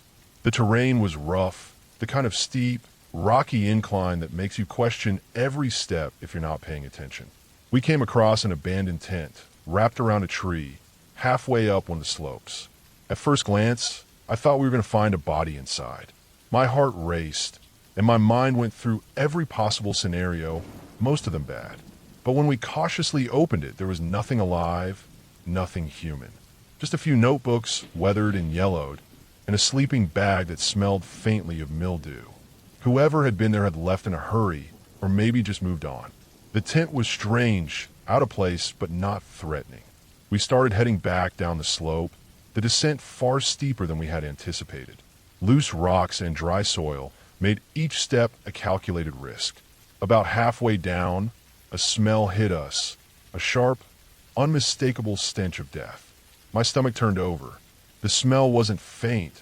It was strong and clinging to the air, coming from somewhere just above our line of sight. Then I saw it, tucked into the crook of a tree. A small, dirty towel wrapped tight around something. It was the kind of thing you notice immediately because it feels deliberate. It was positioned perfectly in the tree, about 200 feet up the hillside from where we had started, facing the top of the hill like someone had left it for a reason. I glanced at my buddy, and we shared a look that said the same thing. We were not touching it. Not yet. We moved past, keeping our eyes on the ground, our senses on alert. We made it back to camp that evening shaken, but unwilling to let it ruin the night. The forest felt alive around us in a way it hadn't before. The usual comforting sounds of wind in the trees and the rustle of squirrels replaced by a tense silence. The sun dipped completely below the horizon, and shadows pooled around our small clearing. We built a fire, its warmth not entirely comforting but necessary. A bottle of bourbon appeared between us, and we drank it slowly, trying to calm our nerves. The firelight danced against the surrounding trees, throwing them into strange, flickering shapes that made me double-check the darkness every time it shifted. Eventually, fueled by bourbon and stubborn curiosity, we decided to hike back up the hill. The steep incline made every step a struggle, and the darkness amplified the eeriness of the place. Every crunch of gravel and snap of a twig echoed through the canyon.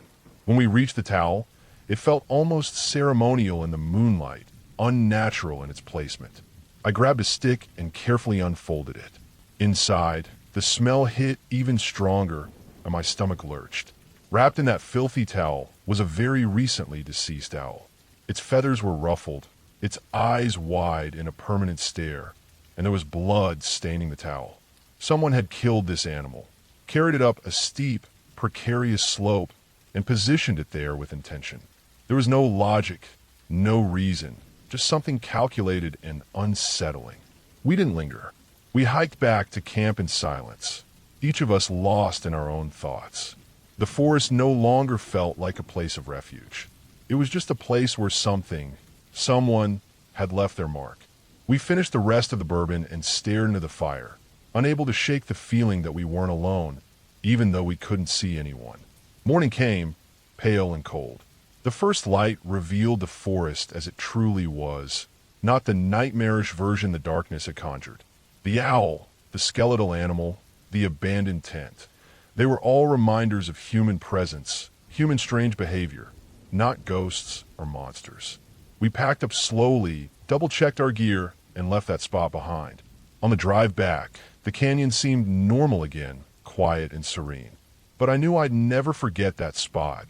The way the forest had felled off, the deliberate placement of the dead animals, the smell that had clung to the hillside. We didn't report it. There was nothing to report, nothing that anyone would understand. Some people leave messages in strange ways. Some people don't. We got out of there safe, and that was all that mattered. I've camped in dozens of wild places since, but every time I'm in the Poudre Canyon, I think back to that steep hillside, to the owl and the towel, and to how real, how human, and how terrifying that kind of intent can be. We didn't stay longer than we had to. We didn't push our luck, and we didn't look back. That spot remains just a memory I'll carry, vivid and uncomfortable, for the rest of my life.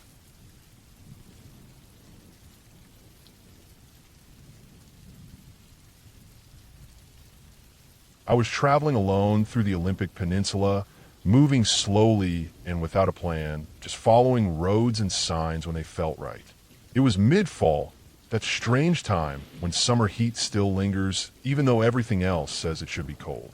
The forest felt heavy and quiet, like they were holding their breath. I had already stopped at a few places inside Olympic National Park, places with overlooks and short trails, but I wanted something less touched. That was how I ended up in Quinault, taking a narrow road that didn't seem to go anywhere special. The road, eventually dead, ended near the Quinault River. The river was wide and calm in places, with a steady, deep sound that filled the air. The trees were huge, old, and thick, the kind that block out most of the sky. At the edge of the water was an ancient footbridge made of wood that looked gray and tired, like it had been there far longer than it should have. Parts of it sagged, and the boards looked uneven and soft. I stood there for a while just looking at it, imagining how many years it had survived rain, snow, and floods. I decided not to cross it. It didn't feel safe, and I trusted that feeling. There was no one else around. No cars, no voices, no signs of recent activity. It was off-season, and the area felt forgotten. The heat that day was intense and strange for that time of year. I remember feeling sweat on my back and neck, even though I was surrounded by water and shade. The river looked clear and inviting, cold but refreshing. I felt like I needed to get in. It felt urgent, like my body was demanding it. I backed my car all the way to the edge of the dead-end road and turned it so it faced out, ready to leave. That was something I did without thinking, just a habit from traveling alone.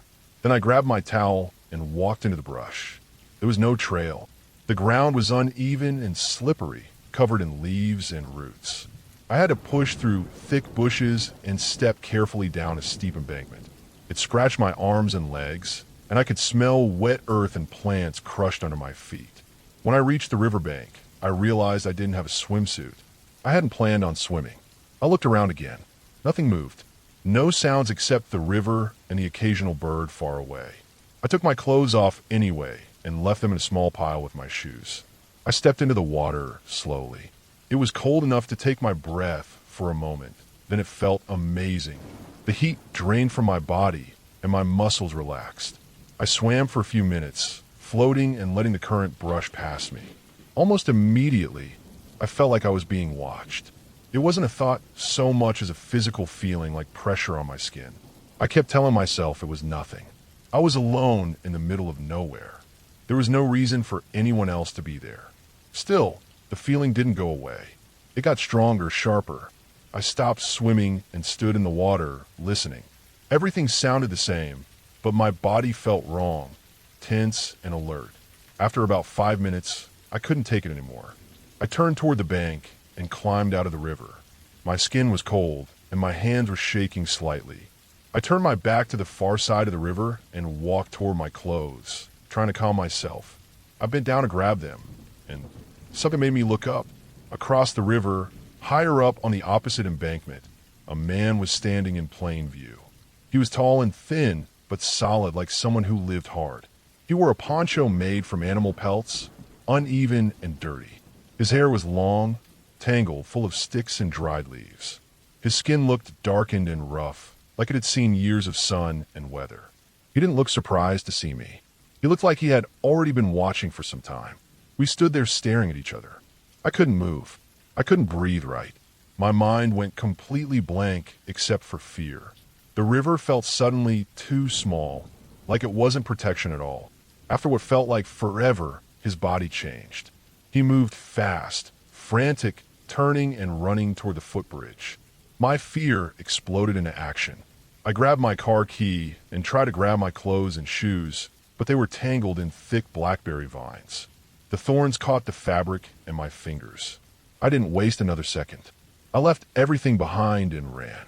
I ran barefoot through the brush, through blackberry vines that tore into my skin. I could feel thorns digging into my feet, my legs, my arms. I didn't slow down. I didn't look back. I pushed through branches, stumbled, caught myself, and kept going. I could hear movement behind me, the sound of someone moving fast and careless, breaking through brush. When I finally broke free from the blackberries and reached the road, I looked toward the bridge. He was on it, moving fast toward me. The old wood somehow held under his weight. I sprinted to my car, my feet slipping on gravel, my hands shaking so badly I almost dropped the key. I flung the door open, jumped inside, and locked the doors just as he reached the car. He slammed into the hood, his hands pounding hard, leaving dirty marks. His face was close, wild, his mouth open as he made harsh animal sounds. No words, just noise. When he moved toward my door, I started the car and hit the gas. Gravel sprayed behind me as I took off down the road. I looked in the mirror and saw him chasing the car. He ran after me, fast and determined, for what felt like forever. It had to be close to a mile before he finally faded from view, swallowed by trees and distance. I didn't stop until I was far away. I pulled over only when my body forced me to. I was bleeding from dozens of cuts. My feet were shredded. I was still wet, barely clothed, shaking so hard I could barely sit upright. I cried until my chest hurt. I knew, deep in my bones, that if I had hesitated even a few seconds longer, I would not have escaped. I left the area completely and never went back. The physical wounds healed, but the memory never faded. Even now, years later, it feels fresh and sharp. That day taught me something permanent. I no longer go into forests alone. I never ignore that feeling of being watched. I survived because I listened to my fear and ran when I had the chance. That experience stays with me, clear and heavy, and it always will.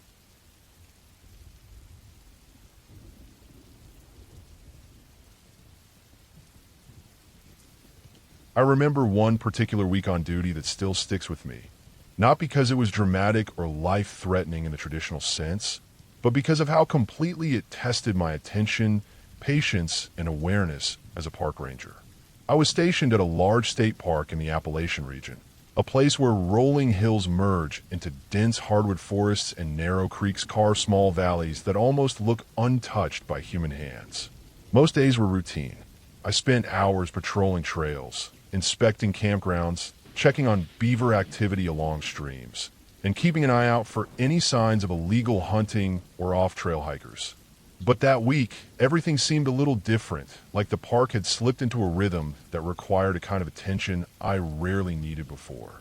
I started my morning on a Tuesday with a patrol of one of the older trail systems. The dirt roads leading to these trails were rutted from decades of vehicles carrying park staff and equipment, and on either side, thick underbrush and tall pines almost completely swallowed the trails once you left the beaten path. I had my ranger truck stocked with the usual gear: maps, radio, first aid kit, food, water, and of course my standard field tools like measuring tapes and GPS devices. I had recently been tasked with checking some older signs marking sensitive wetlands, areas prone to erosion and invasive plant species. My first stop was a marsh that had slowly been overtaken by cattails and reeds. The early morning was quiet, the kind of quiet that presses against your ears, the kind that makes you notice every small sound: a bird snapping a branch, the rustle of a deer moving through the underbrush, the subtle gurgle of water moving under ice near the edge of the marsh. I walked slowly along a narrow boardwalk that had been laid down years before to protect the fragile soil beneath. The wood creaked under my boots, and the smell of wet earth mixed with decaying vegetation filled the air. I took notes in my notebook, marking areas where the cattails were too dense or where small channels of water were beginning to silt over. After a few hours, I moved on to a creek that wound down from a higher ridge. It was a small, seemingly insignificant waterway at first glance, but it fed into the park's main reservoir, and the health of this creek mattered a lot. The banks were steep and slippery with clay, and roots from the surrounding trees jutted out like the fingers of something grasping at the soil. I climbed carefully, stepping from root to avoid slipping, and I made sure to photograph sections where erosion was becoming a problem. That was when I noticed tracks in the mud. At first, I assumed they were deer. Plenty of them roamed the area. But as I followed the impressions, it became clear they were not typical animal tracks. They were large, human-like, but uneven, as if whoever made them had been walking with one heavy limp. I decided to trace the tracks. They led up the hill, through thick brush, and toward a service road I rarely used. I moved cautiously, keeping my radio handy in case I needed to report something unusual. The trail eventually disappeared into a stand of young oaks and hickories, and that was when I noticed the remnants of what looked like a makeshift camp. There were flattened areas in the grass, a few empty cans, and a small fire pit with ashes still warm. No one was there, but it was clear someone had been living off the grid for at least a few days. I made a note and took pictures for the park records, and then I moved back toward the service road. The rest of the day went on like this, checking streams, walking trails, inspecting signs. By late afternoon, I was exhausted, but I still had one area to check before heading back to the ranger station, a ridge that overlooked part of the reservoir. From up there, you could see the forest stretch for miles, broken only by winding roads, a few cabins in the distance, and the glimmer of water reflecting the late afternoon sun. I climbed the hill carefully. Loose soil and rocks made the path treacherous in spots.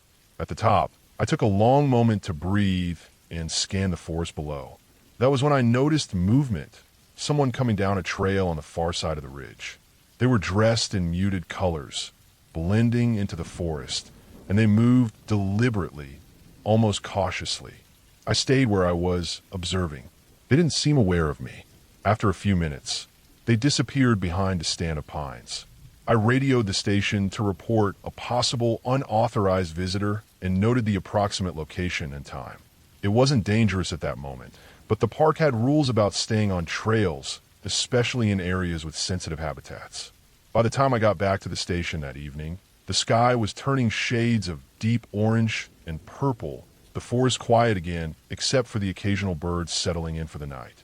I filed my report, double-checked my gear, and sat in the quiet of the office thinking about how much of the park was still wild, untouched, and unpredictable. That night, I slept deeply, but my dreams were full of the forest details, the smell of wet earth, the rough texture of tree bark, the way shadows stretched across the trail in the late afternoon light. The following days, I returned to the area with another ranger who helped investigate the tracks and the small camp. We found no one, and the area eventually settled back into its normal rhythm.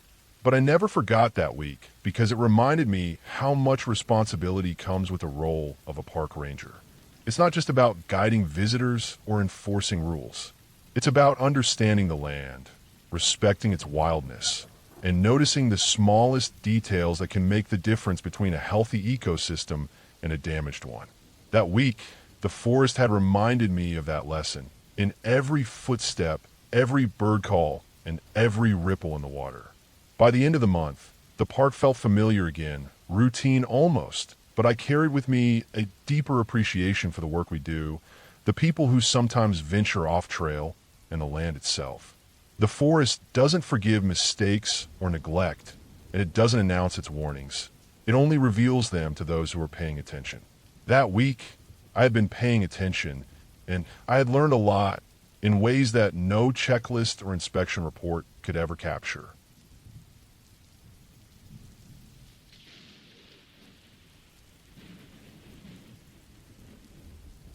I was patrolling the northern section of the park, a stretch of forest that ran along the base of the mountains, where the trees grew thick and the underbrush tangled around the edges of the old logging roads. The morning had started clear, with a crisp wind that carried the scent of wet earth and pine sap. I had been on foot for a few hours, following a narrow service trail that wound through patches of maple and oak, occasionally crossing over small creeks that gurgled over rocks and fallen branches. My job that day was routine, checking trail conditions, ensuring signs were intact, and marking any areas where erosion or human activity had caused damage. But even on a normal day, the forest had a way of keeping me alert. The sounds of wildlife, the snap of a branch underfoot, the distant call of a hawk, all demanded attention. The trail I was on had been overgrown for months. The park had limited staff, and maintenance crews couldn't get to every back trail, so I often had a bushwhack, moving carefully through tanglewood and thorns. As I made my way along a slope, I noticed something unusual. A stretch of the creek had been diverted, likely by recent beaver activity, and the water was pooling in a way that created mini swamps and spots where it hadn't before. I stopped to take notes and mark the area on my GPS, crouching low to get a closer look at the water flow and the mud patterns. It struck me how much the ecosystem changed in just a few months, how the beaver's small efforts could reshape an entire patch of the forest. After about an hour, I reached a ridge that overlooked a clearing below. The clearing was small but noticeable, probably used by deer and other wildlife to graze or rest. I had seen a few fawns there earlier in the season, and I knew that by late winter, the snow would pack down around the edges, leaving only the largest openings visible. As I scanned the area, I noticed some tire tracks leading off the old logging road into the clearing.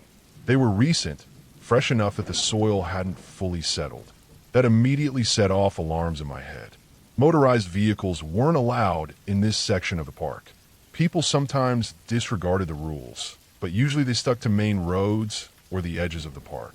Seeing them here meant someone had gone out of their way. I decided to follow the tracks slowly, keeping low and moving quietly. They led into the edge of a dense grove of hemlocks and birch, where the underbrush was thick and the ground was uneven with roots and fallen logs. I had to step carefully to avoid twisting an ankle or making too much noise. After 10 minutes of careful tracking, the trail led me to a small campsite that looked hastily abandoned. A makeshift fire pit was still warm, the ashes steaming slightly, and a few pieces of trash were scattered around. A half-empty water bottle, a discarded snack wrapper, and a flattened cardboard box that someone had used as a makeshift seat. The area smelled faintly of smoke and damp wood. It was clear whoever had been here hadn't intended to stay long, but they had left in a hurry. I circled the area, checking for any clues as to who it might have been.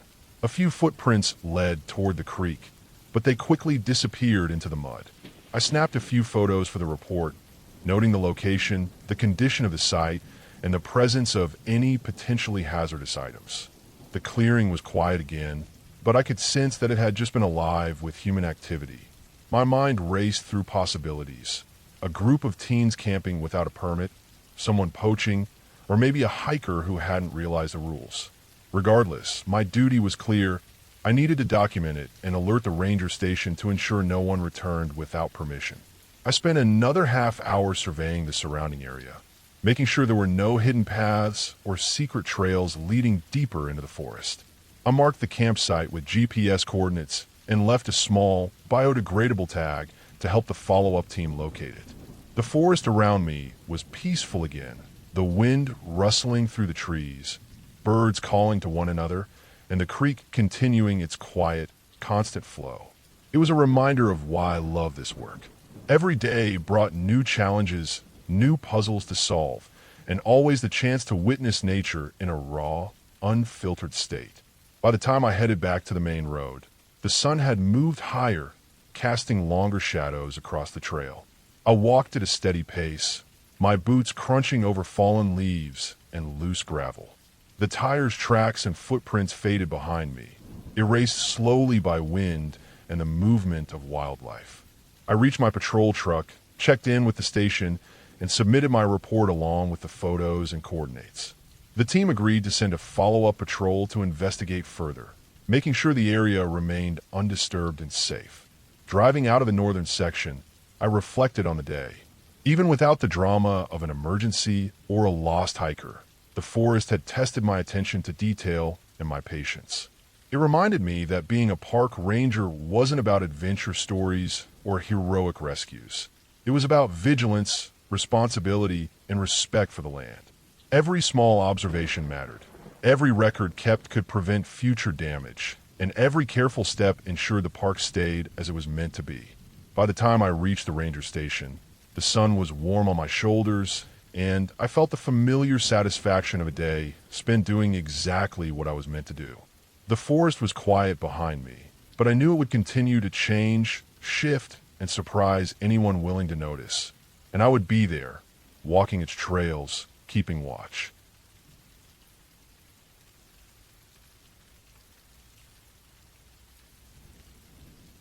I had been working as a park ranger for almost 6 years, mostly in the backcountry areas of the park that few visitors ever saw. My job was a mixture of enforcing regulations, maintaining trails, monitoring wildlife, and ensuring the safety of anyone who wandered too far into the wilderness. On this particular day, I had been assigned to patrol one of the more remote sections, a stretch of dense forest and steep ridges that the public rarely explored. The weather was overcast, with heavy gray clouds hanging low, and the air was damp from an earlier rain. The forest smelled strongly of wet earth and moss, the scent clinging to my boots as I made my way along the narrow, barely visible trail. The first hour was fairly routine. I checked some trail markers, inspected a small stream crossing to ensure it wasn't eroding dangerously, and kept an eye out for any signs of poaching. The forest around me was quiet, the only sounds coming from the occasional drip of water from wet leaves or the rustle of small animals in the underbrush. I kept my radio within reach, but rarely needed it in this area. Cell service was non-existent, and I often relied on the satellite emergency system only in real danger. Around mid-morning, I decided to leave the main trail and head up a ridge to inspect an old fire line that had been maintained years earlier but hadn't been touched in a while. The slope was steep and covered with loose rocks and wet leaves, so I had to move carefully to avoid slipping. As I climbed, I noticed subtle signs of wildlife: broken branches, fresh tracks of deer, and maybe a bear, a few clusters of raccoon prints near muddy patches. I took photographs and logged the GPS coordinates to update our wildlife monitoring database. There is a satisfying rhythm to this work, methodical, deliberate, and connected to the environment in a way I rarely experienced elsewhere. By late morning, I reached the top of the ridge. From there, the view opened up slightly, though it was still shrouded in mist. The forest stretched out in every direction, dark and dense, broken only by occasional clearings where sunlight fought its way through the clouds. I paused to take a break, leaning on my walking stick and surveying the terrain for any signs of erosion or human impact. That's when I noticed it. A small patch of soil that looked freshly disturbed, different from the usual patterns of erosion. The soil had been scraped in a circular motion, almost as if someone had tried to dig something up. My gut told me this wasn't normal. Poaching and illegal camping were rare here, but not unheard of. I marked the location and continued along the ridge, following the contour lines to trace any similar signs. After about 15 minutes, I realized that the disturbed patch was part of a larger network of small clearings hidden beneath thick foliage. They weren't marked on any maps I had, which meant they were either very recent or had been overlooked for years. I took careful notes and photographs, making sure to document the precise GPS coordinates for follow-up inspection. Something about the pattern made me uneasy. It was organized, methodical, and the area was so remote that it didn't make sense for casual hikers. I kept moving, descending slightly along a faint game trail when I heard the first sound that made me stop completely. A snap of a branch, heavy and deliberate, not the usual small animal noise. I froze, listening intently, my ears straining to catch any further sound. There was another snap, then the faint crunch of footsteps moving through leaves. It wasn't fast, but it wasn't slow either. Whoever or whatever, it was nearby, hidden but aware of my presence. I scanned the area carefully, moving slowly to a position where I could see the small clearing below. The overcast light and thick foliage made it almost impossible to spot anything at first, but after a moment, I could see faint movement. Someone crouched behind a tree, partially obscured by moss-covered trunks. My training kicked in immediately. I didn't panic. I evaluated the situation. This was likely a poacher or someone illegally camping, given the remote location and the disturbed soil. I reached for my radio and reported my coordinates and situation to the station, making sure to note the potential danger. I knew I had to proceed cautiously. I couldn't rush him blindly. The person could be armed, or the terrain could be hazardous if they ran. I decided to circle around slightly to gain a better angle and possibly block their escape path, staying low and using natural cover. It took me nearly 20 minutes to move to a vantage point where I could see the clearing clearly. The person, or maybe two people, were older, probably in their 40s, dressed in dark clothing and moving deliberately to cover their tracks. They were digging small pits and placing metal stakes around them, perhaps for traps or some other equipment. I carefully noted everything, taking photographs for evidence. I called the station again and was advised to wait for backup before confronting them directly. It was frustrating, but I understood the need for caution. While waiting, I observed the area more closely. The forest floor was covered in wet leaves, so any footprints were clearly visible, which would help track them later. I also noticed remnants of past activity, old tent stakes, charred bits of firewood, even a small, rusted container with nails inside. This wasn't their first visit. They had been coming here for some time. I felt a mix of irritation and relief. Irritation because people consistently ignored regulations and caused environmental damage, and relief because I hadn't encountered them directly yet, which could have been dangerous. Backup arrived about 30 minutes later, a team of 2 additional rangers who had taken a longer route to avoid being detected. Together, we approached the clearing carefully, announcing ourselves with our radios and visibility to avoid surprises. The people scattered immediately, trying to flee through the thick underbrush, but we were able to contain them within a small perimeter, and they eventually surrendered. They had several traps, a few small animals already caught, and equipment for illegal camping. No one was hurt, and the area was relatively undisturbed aside from their activity, but it was clear they had been coming back for weeks. By late afternoon, the situation was fully under control. The suspects were taken to authorities, evidence collected, and the disturbed areas marked for restoration. I stayed behind to ensure that nothing permanent had been damaged to the fragile ridge ecosystem. As I walked back to my patrol vehicle, the overcast sky began to clear slightly, letting in patches of sunlight that highlighted the wet leaves and moss-covered trunks. I felt exhausted but satisfied. The forest was safe again, at least temporarily, and my notes and photographs would ensure that future patrols could prevent this area from being targeted again. By the time I returned to the ranger station, the sun had set completely, leaving a cool, quiet darkness over the park. I logged all my reports, double-checked the GPS coordinates, and filed everything properly. The day had been long, exhausting, and tense, but it was also a reminder of why I loved this job. Every day in the backcountry was different, unpredictable, and required constant attention and care. The forest didn't forgive mistakes, and it didn't reward carelessness. But when you did your job right, the satisfaction of protecting this wild place was unmatched. I drove home slowly, tired but content, knowing that the ridge and its quiet streams were safe for the animals and hikers who would come long after I had left.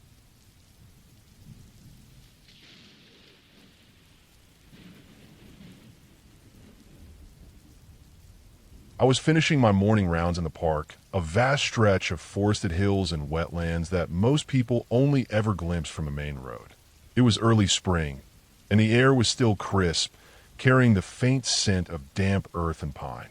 The snow had melted a week earlier, leaving the ground soggy and the trails muddy. I had parked my truck near the ranger station, but my plan was to cover the northern section, an area that had recently been logged and was now growing back with a mix of young trees, shrubs, and grasses.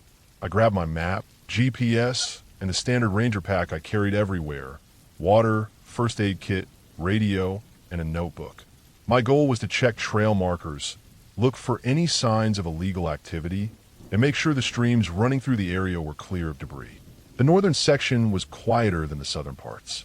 It wasn't heavily visited, mostly because the terrain was steep and there were no clear views. But that made it a place where people sometimes cut corners, literally and figuratively. I had learned over the years to expect the unexpected, and I trusted my instincts more than anyone else's advice when I walked those trails alone. The first part of the hike went as planned. I followed a ridge that gave me a good view of the valley below. I noted a couple of broken trail markers and flagged them for repair. Birds were just waking up, and the occasional woodpecker tapped somewhere in the distance. The streams were all running clear, which was a relief because spring rains often wash debris and trash down from the upper slopes. I paused at a small creek, knelt down to test the water, and took some notes on my clipboard. It was cold and fresh, the kind that felt almost alive when you touched it.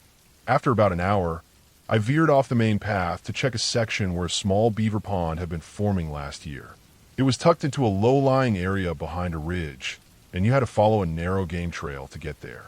The ground was slippery with wet leaves and mud, and the smell of decaying plant matter hit me as soon as I approached the pond.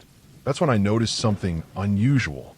Along the edge, someone had dragged a heavy object through the mud, leaving deep, uneven tracks. They weren't animal tracks. They were human, probably from boots, and possibly someone carrying something large. I crouched to inspect the marks. The ground had frozen in places over the winter, leaving ridges that showed the object's weight. Whatever it was, it had been moved recently. My instincts kicked in. People often left trash or dumped old appliances, but this looked different. The weight suggested something bigger, and the area was too remote for casual dumping. I marked the location on my GPS and continued cautiously, keeping my eyes and ears open. The further I went, the more signs I found. There were flattened areas of brush, broken branches, and spots where the mud had been disturbed heavily. It was clear someone had spent time here, moving things around, though I couldn't tell exactly what. I stayed low on the ridge, scanning the tree line. The forest was quiet, unnervingly so. Usually there would be at least a rustle of small animals or birds, but here everything was still. My heart rate picked up, but I forced myself to slow my breathing and stay calm. Eventually, I reached a small clearing. The sun had moved higher, breaking through the branches in shafts of light that danced on the forest floor. At first glance, the clearing looked empty. Then I noticed the edge of a large metal frame, half buried in mud and leaves. It looked like an old utility trailer, the kind you could tow behind a truck. I moved closer carefully. The trailer had been stripped of wheels, and inside, there was a jumble of old furniture, tarps, and some containers. The mud was still soft in places, showing that it had been moved, not long ago. I radioed the station to report the location and the find. They told me to stay put until someone could get there, and I did, keeping my eyes on the forest around me. While I waited, I circled the clearing slowly, noting all access points. The slope above the clearing was steep, making it hard for anyone to approach unseen, and the lower trail was partially hidden by thick shrubs. It made sense why someone chose this place. They wanted it hidden, isolated, and away from regular patrols. By late afternoon, a small team arrived with a truck capable of hauling the trailer. We secured the area and carefully moved the debris. Nothing was illegal in the strictest sense, mostly old junk, but enough that it could have been hazardous to wildlife if left there. While cleaning up, I noticed the effort it must have taken to drag that trailer up the muddy slope and maneuver it into the clearing. Whoever did it had spent hours, maybe even days, working quietly in isolation. The thought lingered with me, a reminder of how much people underestimate the effort and persistence of someone determined to use remote spaces without being noticed. By the time I drove back to the ranger station, the sun was dipping low and the forest had returned to its quiet, natural rhythm. I filed my report and made notes for a follow-up patrol, thinking about how the park, despite all its trails, cameras, and occasional visitors, still held secrets. But I also felt a sense of closure. That day, the forest hadn't become a danger zone. It had just been a place where human activity had left a mark. I had seen it, documented it, and ensured it wouldn't become a hazard. That, in the end, was why I walked these trails alone, why I carry my pack through mud, brambles, and steep hills, because someone had to pay attention. Someone had to be present for the forest when others weren't. When I finally left the northern section, tired but alert, I felt the satisfaction of work completed. The forest would continue its cycles, the beavers would return, the birds would nest, and the small creatures of the underbrush would thrive, all without knowing I had been there. And for me, that was the quiet reward of the job. The knowledge that in the vastness of the park, even the smallest vigilance could make a difference, and that every day, every hour spent on the trails mattered.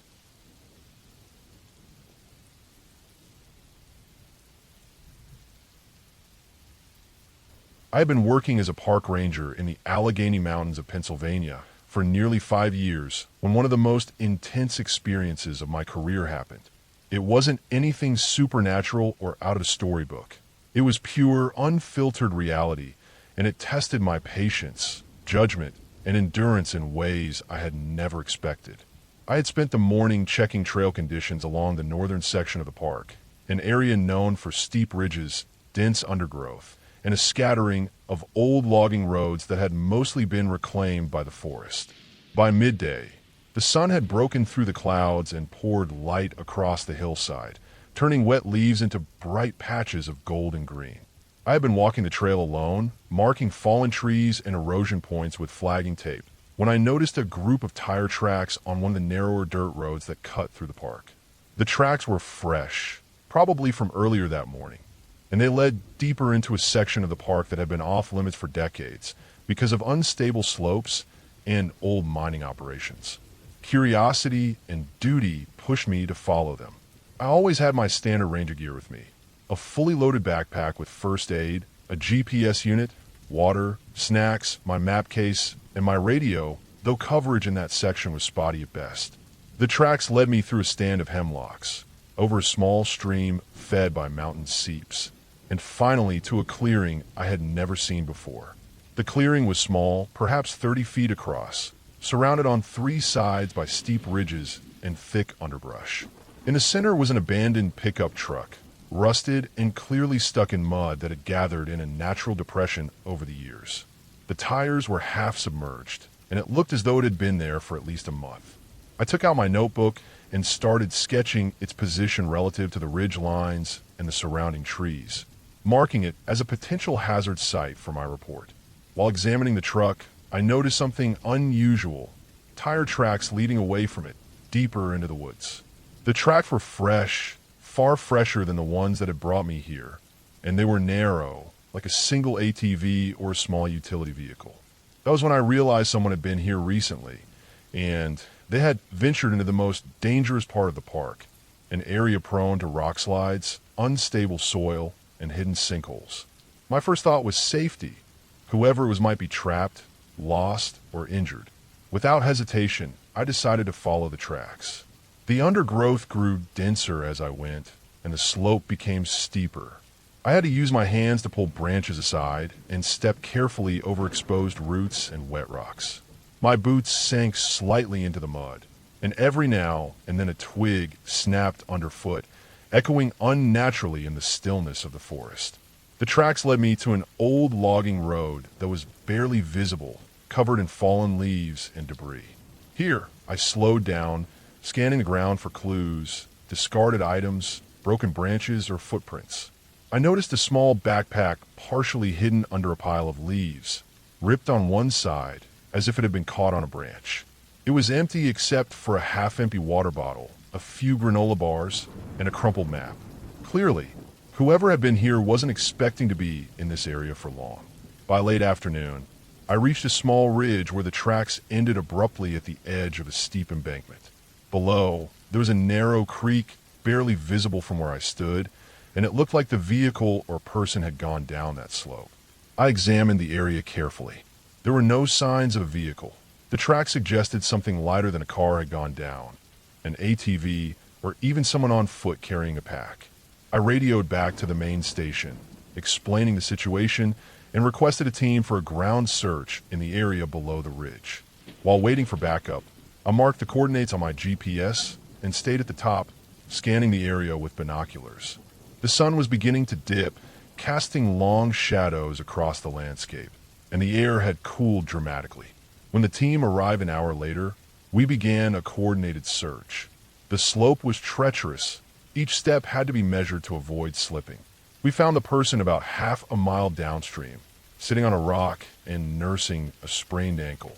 They had been hiking with an ATV that had broken down, forcing them to continue on foot. Relief washed over me. They were cold, tired, and dehydrated, but otherwise unharmed. We guided them back up to the main trail, gave them water, and got them into a ranger vehicle for transport to the park office.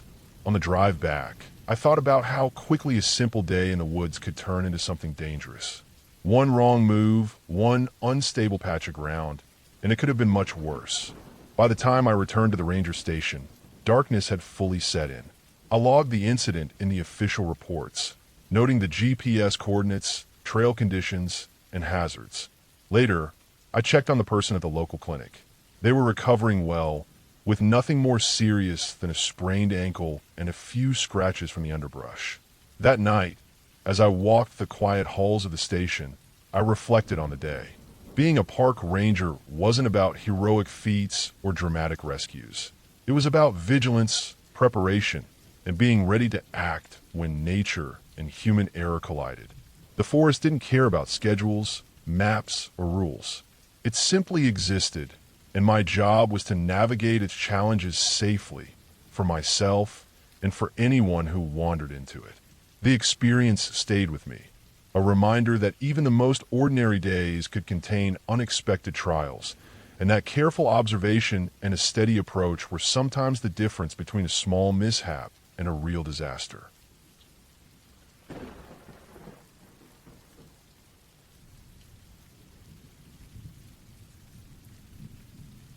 I started my shift that morning just as the sun was coming up. The forest around the ranger station bathed in a soft orange glow that made the mist hanging over the valleys look almost like smoke. The air was sharp and cool, carrying the scent of damp earth and pine, and I could hear the distant call of a barred owl still lingering from the night before. I had a long patrol planned, following a stretch of trail that wound through some of the older sections of the park, sections that saw little traffic except during hunting season or the occasional hiker. My job often felt like a mix of maintenance, law enforcement, and ecology observation, but mornings like this reminded me why I stayed in the profession. I loaded my truck with the essentials: binoculars, a notebook, some trail markers, a few tools for clearing brush, and my standard first aid kit. I also packed a thermos of coffee, which was more out of habit than necessity. I didn't drink much, but there was something comforting about sipping it while watching sunlight creep over the ridges. The road out to the trailhead was narrow and gravelly, flanked by dense forest on both sides. The tires kicked up little clouds of dust and small stones, and I kept a steady speed, listening for the telltale sounds of wildlife along the edges of the trees. By the time I reached the trailhead, the sun was high enough to pierce the canopy in uneven beams that danced on the forest floor. I parked, checked my gear once more, and started on foot.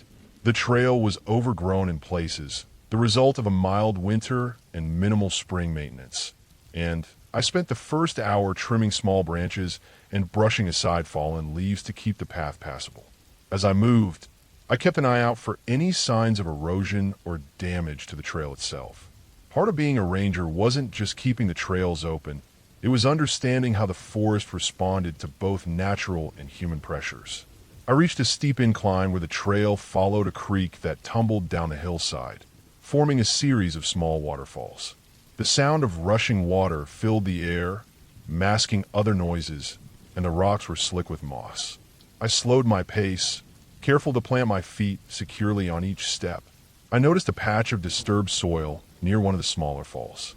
Upon closer inspection, it looked like a deer had recently bedded down there. Hoof prints pressed into the mud, leaves flattened around a small depression. I noted the location in my notebook, not because it was unusual, but because monitoring deer activity was part of understanding the ecosystem's health. As I continued, I came across an old wooden bridge that had been damaged in last year's storm. One side was sagging, the boards warped, and a couple of the handrails were split. I took out my tools and spent a solid hour reinforcing the structure, inserting new planks where necessary, tightening bolts, and testing each step for stability. By the time I finished, my hands were scraped and my shirt was soaked with sweat, but I felt a small sense of satisfaction knowing that hikers would now be safer. After the bridge, I followed the creek further upstream until the trail turned into an informal path that locals sometimes use for fishing. I paused here, leaning on my walking stick, and listened. The forest was alive, birds moving through the treetops, the occasional scurry of a squirrel through the underbrush, the whisper of leaves in the wind. I checked my watch. It was mid-afternoon. I decided to take a break on a large flat rock near the water's edge. I ate a simple sandwich I had packed, washed it down with a swig of water, and let the quiet of the forest sink in. I didn't notice the cloud gathering overhead until it was almost on me. By the time I saw it, the sky had shifted to a dark gray, and the wind picked up, rustling the trees with a sudden urgency. Rain started in light drops, then heavier, turning the dirt trail into a slick, muddy path. I pulled my rain jacket over my head and made my way back to the creek crossing, keeping my steps deliberate to avoid slipping. The bridge I had repaired that morning groaned under my weight, but it held firm, and I let out a quiet sigh of relief. The storm made me decide to cut my patrol short.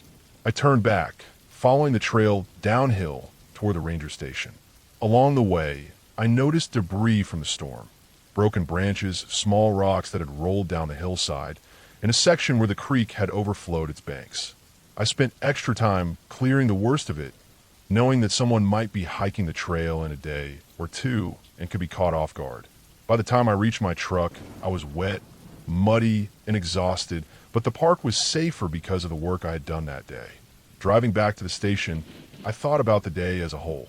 The forest could be unforgiving, the weather unpredictable, and the work physically demanding, but there was a clarity to it that I rarely found anywhere else. I parked the truck, unloaded my gear, and hung my wet jacket to dry. I took a moment to look out over the ridge behind the station. The storm had passed, leaving the forest shimmering with raindrops clinging to leaves and needles. Sunlight broke through in thin shafts, and the air smelled of wet earth and pine. It was a simple scene, but one that reminded me why I returned to this work every day. I finished my shift by updating the trail logs, noting the bridge repairs, the deer bedding site, and the storm damage. I made plans for additional maintenance the following week, checked the first aid kits along the trails, and ensured that any hikers or staff who might come through would be safe.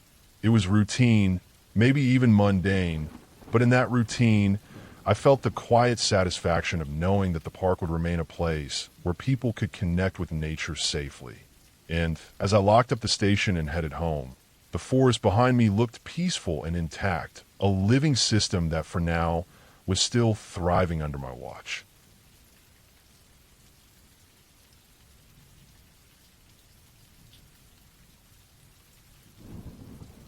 I had been a park ranger for nearly 8 years, mostly working in the backcountry areas of the park, and I thought I had seen most of what nature had to throw at me. Still, there were days that reminded me why I took this job. Not for the office or the pay, but for the raw, unfiltered exposure to the wild. That particular day started like any other late spring morning, with the air thick with the smell of damp earth and pine. The previous night's rain had left everything slick and heavy, and the low clouds draped over the ridges in a gray, almost suffocating blanket. I was assigned to a stretch of trail that ran along the northern boundary, a trail that wasn't heavily trafficked by hikers, but was critical for monitoring wildlife and checking on the park's boundary markers. My goal was to inspect some recently reported signs of erosion near a small stream that cut through the hills, and to document any new animal tracks or unusual activity. I loaded my pack carefully with essentials: a first aid kit, water, trail maps, GPS, a small camera, and my binoculars. My boots squelched as I crossed the muddy trailhead, and I could feel the dampness creeping through the soles despite my thick socks. The first mile of the hike was familiar, the old trail winding through dense undergrowth. I kept an eye out for bear scat and deer trails, and I marked down any signs of fallen trees or washed out sections. The sound of the stream to my right was constant, a low rush over rocks that reminded me of why this area had once been logged for its timber decades ago. The hills were steep here, and the soil was loose from the rain, so every step required careful attention. I made sure to test my footing on rocks and roots that poked out at precarious angles. As I climbed higher, I noticed a section of trail that had been undermined by water. The soil had collapsed, forming a small gully that ran perpendicular to the main path. The water was clear, but the way it had carved through the dirt was significant enough to threaten the stability of the trail. I spent a good half hour taking measurements, noting the erosion pattern, and photographing it from multiple angles. I marked it in my GPS so that maintenance crews could be alerted to reinforce the section. While I was working, I noticed movement on the slope above me. At first, I assumed it was a deer or maybe a fox, but as I squinted through my binoculars, I realized it was a coyote, a medium-sized one with a reddish coat and sharp, watchful eyes. It stood motionless for a few moments, watching me, and then slowly descended the slope along the edge of the stream. I observed it quietly, making mental notes of its behavior, which was cautious but curious. I followed the tracks it left behind up the stream for about a quarter mile, noting how the wet soil captured the impressions of its paws in perfect detail. The prints were followed by smaller impressions, probably from a younger coyote trailing behind. It was fascinating to see the family structure reflected in such simple traces on the earth. Further up the trail, I came to a section of old farmland that had been absorbed back into the forest decades earlier. A crumbling stone wall ran along one side, almost hidden by moss and vines. In the gaps between stones, I could see tiny flowers and ferns taking root. The remnants of what might have once been a barn lay in splintered wood and rusted nails further up the slope. I walked carefully through the ruins, documenting the history of the area for the park's archive, aware of the precarious footing and the potential for sharp debris. As I rounded a bend, the trail narrowed to barely a footpath along the steep hillside, the stream now rushing more violently below. The clouds had begun to break slightly, letting slivers of sunlight streak through and illuminate the wet leaves. The air smelled of moss and fresh water. I paused here, taking out my notebook to sketch the area and note the water's path, which seemed to be shifting slightly over time. It was during this pause that I heard a faint snapping sound. My attention immediately went to the dense undergrowth ahead. I stood completely still, listening. The snapping came again, deliberate, not like the random fall of a branch.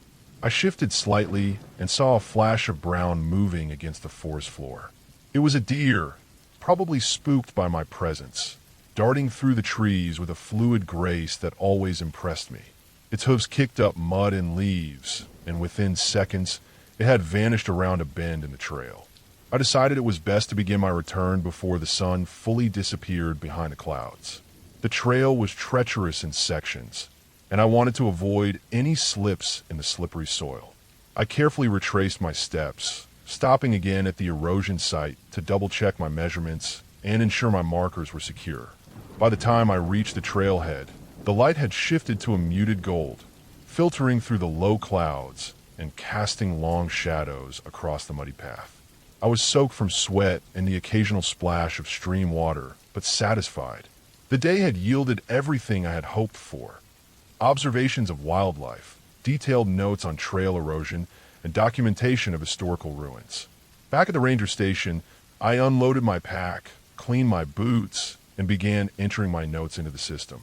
I summarized the erosion concerns for the maintenance team, described the coyote sightings for the wildlife department, and cataloged the ruins with photographs for archival purposes.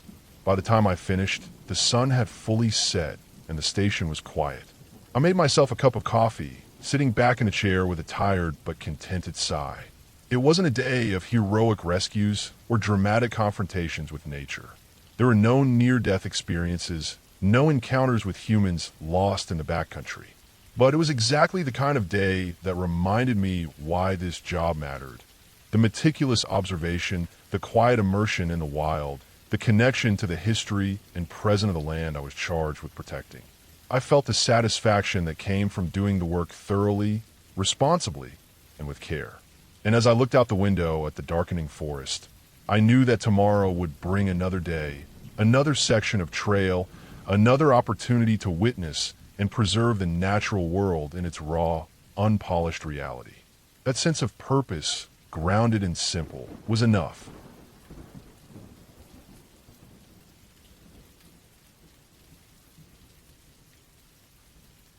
I remember the morning like it was yesterday, even though it was almost 2 years ago. I had been working as a park ranger in the Allegheny National Forest in Pennsylvania for about 5 years at that point, and the forest had a rhythm I had grown used to. The way the mist would cling to the trees in the early hours, the distant calls of birds, the occasional rustle in the underbrush that might be a deer or a fox. That morning, I was assigned a solo patrol along a lesser-used section of the park. It wasn't dangerous work in the conventional sense, but it required attention. A few miles in, I was expected to check the old logging roads that crisscrossed the northern ridge, making sure they were still passable and that no one had left illegal campsites or dumped trash. I set out on foot, the sun barely above the horizon, golden rays filtering through the pines. The ground was damp from the previous night's rain, the scent of wet earth and pine sharp in the cool air. I carry my standard gear, a radio, first aid kit, a notebook for logging anything unusual, and a small digital camera for documentation. My boots sank slightly into the soft soil as I walked along a narrow path that wound between old oaks and hemlocks, the kind of trees whose roots pushed through the ground like the veins of the forest itself. I noticed right away that the ridge I was walking along had signs of erosion, old ruts from logging trucks decades ago, now softened but still visible. About an hour in, I came across what looked like a small, abandoned hunting cabin. The structure was tucked into a dip in the forest, partially hidden by overgrown brush. Its roof had collapsed in parts, and moss crawled up the sides like green veins. I usually didn't disturb places like this unless there was evidence of illegal activity, but I made a mental note to log its location. The cabin had a strange quiet about it. Not the usual peacefulness of the forest, but something heavier. I could hear the wind through the broken window frames and the creak down the hill, but there was a distinct stillness around the cabin itself, like the forest had decided to hold its breath there. I continued my patrol, carefully following the trail along the ridge, checking boundary markers and noting fallen trees that could block hikers. The path was steep in sections, and the forest floor was littered with wet leaves and small rocks that made every step a little treacherous. I had been trained to watch my footing, especially after a few close calls with slipping on wet moss. Mid-morning, I stopped near a large, fallen hemlock to consult my map. That's when I noticed tracks leading off the trail. They weren't recent, maybe a few days old, but they were unusual, larger than deer, smaller than a bear, with a strange, almost human-like pattern. I traced them for a while, curious but cautious, until they disappeared into thick underbrush. By noon, the sun was higher and warmer, and I decided to take a short break near a small clearing. The clearing had a natural spring at one end, trickling into a shallow pool before feeding a tiny creek that wound down the hillside. I refilled my water bottle and took a moment to appreciate the quiet. The forest seemed to breathe with me. The sun dappled through the trees in patches, and I could hear distant woodpeckers and the faint rustle of squirrels. It was one of those rare moments where the isolation of the forest felt comforting, not lonely. After resting, I continued along the logging road toward a ridge I had marked for maintenance inspection. The road was overgrown in places, and I had to brush aside branches and duck under low-hanging limbs. The forest had a way of reclaiming paths quickly, especially ones that didn't see frequent traffic. By mid-afternoon, I reached the high point of the ridge, a rocky outcrop with a view of the valley below. From here, I could see the patchwork of forest, streams, and old clearings from logging operations. It was breathtaking, but also reminded me why the job mattered. Trails had to be safe, boundaries maintained, and illegal activity monitored. On my way back, I noticed something I hadn't seen in the morning: an old vehicle partially hidden in a copse of trees. It was rusted, long abandoned, its tires flat and windows shattered. I documented it and marked its location, knowing the park maintenance crew would eventually remove it. What caught my attention more than the vehicle, though, was a small metal box lying in the leaves nearby. It was old, dented, and covered in dirt. I opened it carefully and found it was empty, aside from some rotted papers that disintegrated at my touch. The box looked like it had been buried for years. I made detailed notes and took photographs to add to the park's records. By late afternoon, the sun was lowering, casting long shadows through the trees. I retraced my steps, tired but satisfied with the day's work. On the trail back, I paused at the old cabin I had passed that morning. Sunlight now fell directly across its broken roof, illuminating the moss and cracked wood. I felt a sense of closure standing there, realizing that while the cabin was abandoned and forgotten, the forest itself remained alive and resilient.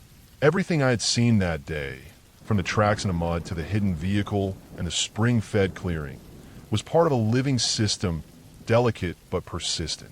I returned to the ranger station just as the sun dipped below the horizon.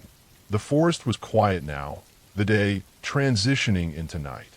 I filed my reports, logged all the GPS coordinates, and reviewed my photographs. Everything was accounted for, and there were no emergencies. I felt a deep satisfaction in the routine of it, knowing that my work helped protect the park for visitors, wildlife, and future generations. That day, I walked through the forest fully aware of its complexity and unpredictability, but I also left with a reassurance that careful observation, persistence, and respect for the land made a difference. The forest could be wild and unyielding, but it was also steady and enduring, like the work of a park ranger itself. By the time I left, the station was quiet, the sky dark except for the first stars appearing above the trees. I drove home slowly, my boots still damp, my clothes slightly scratched from the brush. I thought about the tracks, the cabin, the hidden vehicle, and the spring, realizing that every part of the forest tells a story if you take the time to look. And as I pulled onto the main road out of the park, I felt a quiet pride and calm, knowing that I had walked those trails with attention and care, and that tomorrow, the forest would still be there, waiting.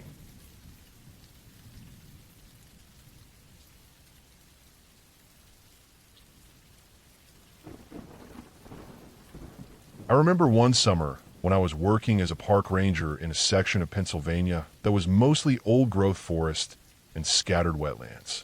The area was big, rough, and mostly unmapped, with narrow dirt roads barely wide enough for a truck and trails that hadn't seen maintenance in years. That morning, I started my shift early, just after sunrise. The fog was heavy, hanging low over the wetland areas, and the dew made everything glisten. I was doing my usual rounds, checking for illegal dumping, fallen trees on trails, and making sure visitors hadn't wandered into restricted areas. The park was quiet at that hour, almost unnaturally quiet, with only the occasional sound of birds or frogs breaking the stillness. I drove slowly along one of the old logging roads, my truck bouncing over ruts and loose stones. The smell of wet earth and decaying leaves filled the cab. I had my binoculars out, scanning for anything unusual. After a while, I stopped near a creek that ran through a thick grove of maples and oaks. I grabbed my field notebook, waterproof boots, and my GPS, then headed down a slope toward the water. The creek itself wasn't wide, but it ran fast over rocks and fallen branches. I was checking the banks for erosion and signs of animal activity. Deer tracks were everywhere, and I noticed small holes along the edge that indicated muskrat activity. There was also evidence of beavers farther upstream. Trees gnawed and partially felled. I had been walking along the creek for about an hour when I noticed something out of place. There was a metal barrel half buried in the mud near the water's edge. Its paint was peeling, rusted in places, and the top was dented. I approached cautiously, scanning the surrounding woods. In this park, there were occasional reports of illegal dumping, but it was usually limited to household trash or scrap metal. This barrel felt different. The smell was faint but sharp, oil and chemicals mixed together. I jotted down its location in my notebook and took GPS coordinates. I marked it as a potential hazardous site to report to the state environmental department. As I moved upstream to check if there were any other barrels or signs of dumping, the forest started to feel heavier. Not in a supernatural way, but in a physical, oppressive way. The canopy was thicker here, letting almost no light through.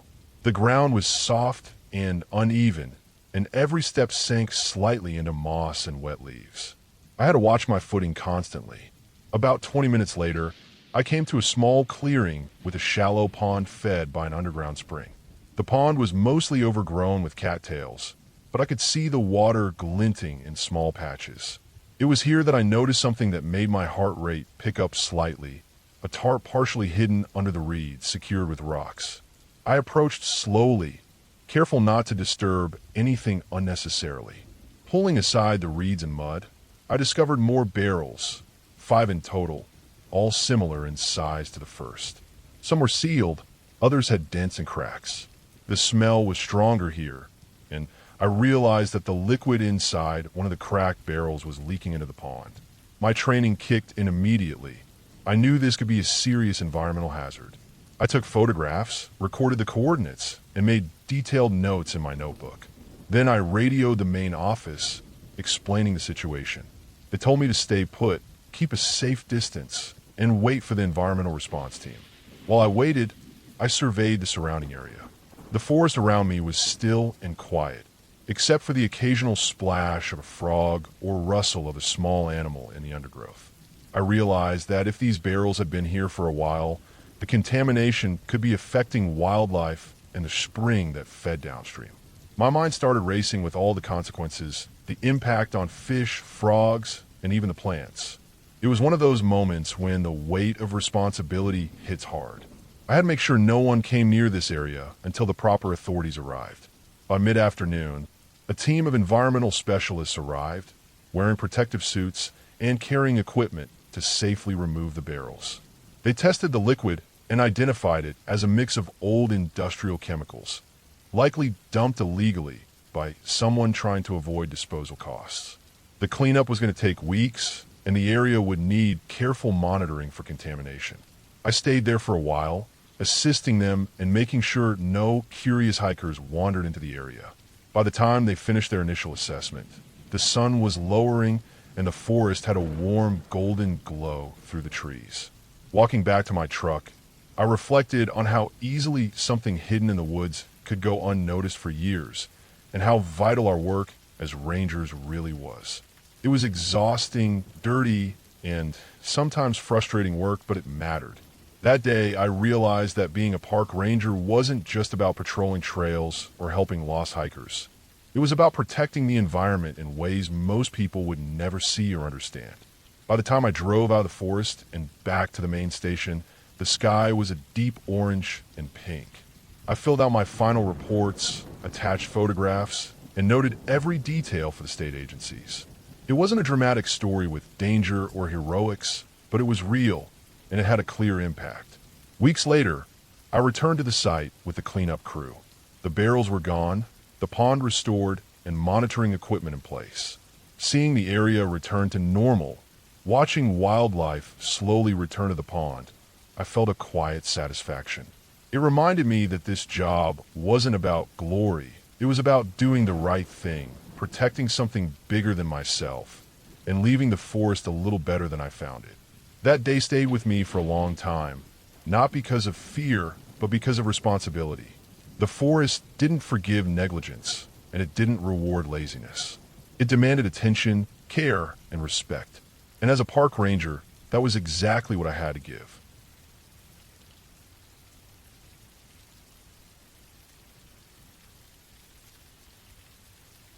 I started my shift that morning just as the sun was coming up.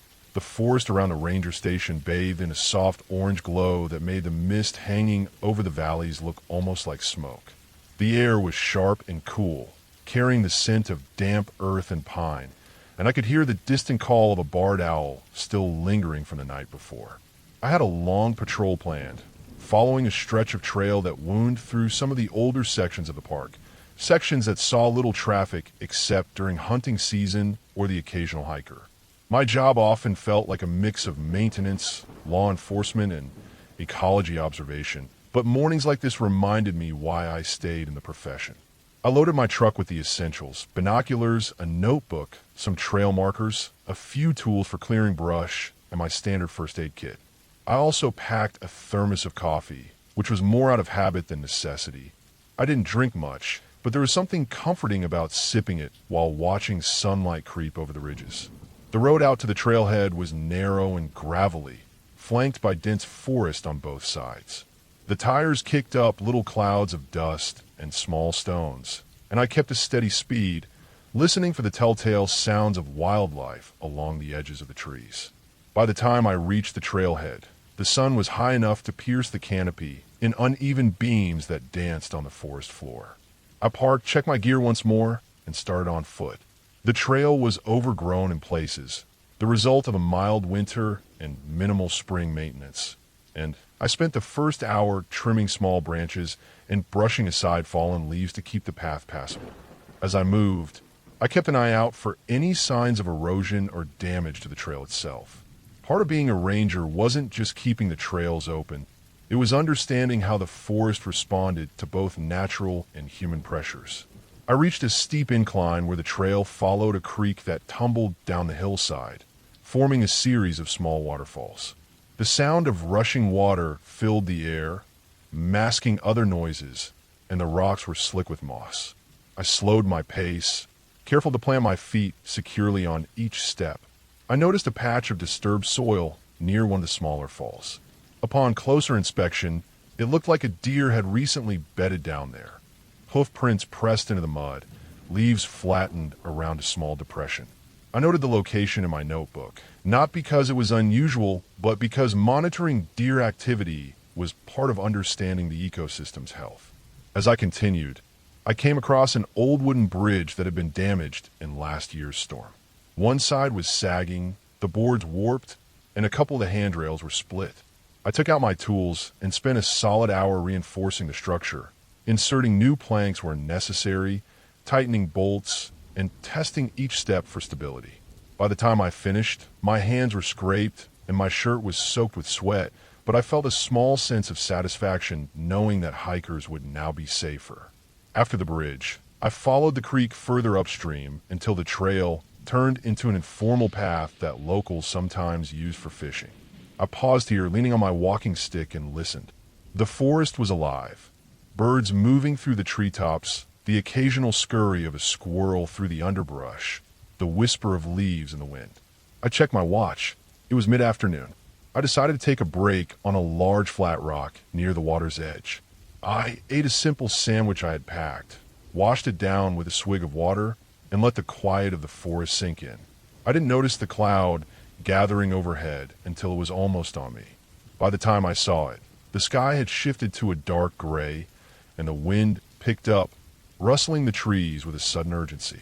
Rain started in light drops, then heavier, turning the dirt trail into a slick, muddy path. I pulled my rain jacket over my head and made my way back to the creek crossing, keeping my steps deliberate to avoid slipping.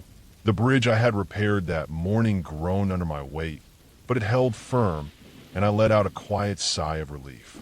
The storm made me decide to cut my patrol short. I turned back, following the trail downhill toward the ranger station.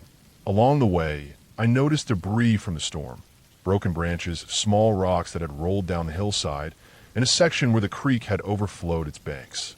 I spent extra time clearing the worst of it, knowing that someone might be hiking the trail in a day or two and could be caught off guard. By the time I reached my truck, I was wet, muddy, and exhausted, but the park was safer because of the work I had done that day. Driving back to the station, I thought about the day as a whole. The forest could be unforgiving, the weather unpredictable, and the work physically demanding, but there was a clarity to it that I rarely found anywhere else. I parked the truck, unloaded my gear, and hung my wet jacket to dry. I took a moment to look out over the ridge behind the station. The storm had passed, leaving the forest shimmering with raindrops clinging to leaves and needles. Sunlight broke through in thin shafts, and the air smelled of wet earth and pine. It was a simple scene, but one that reminded me why I returned to this work every day. I finished my shift by updating the trail logs, noting the bridge repairs, the deer bedding site, and the storm damage. I made plans for additional maintenance the following week, checked the first aid kits along the trails, and ensured that any hikers or staff who might come through would be safe. It was routine, maybe even mundane, but in that routine, I felt the quiet satisfaction of knowing that the park would remain a place where people could connect with nature safely.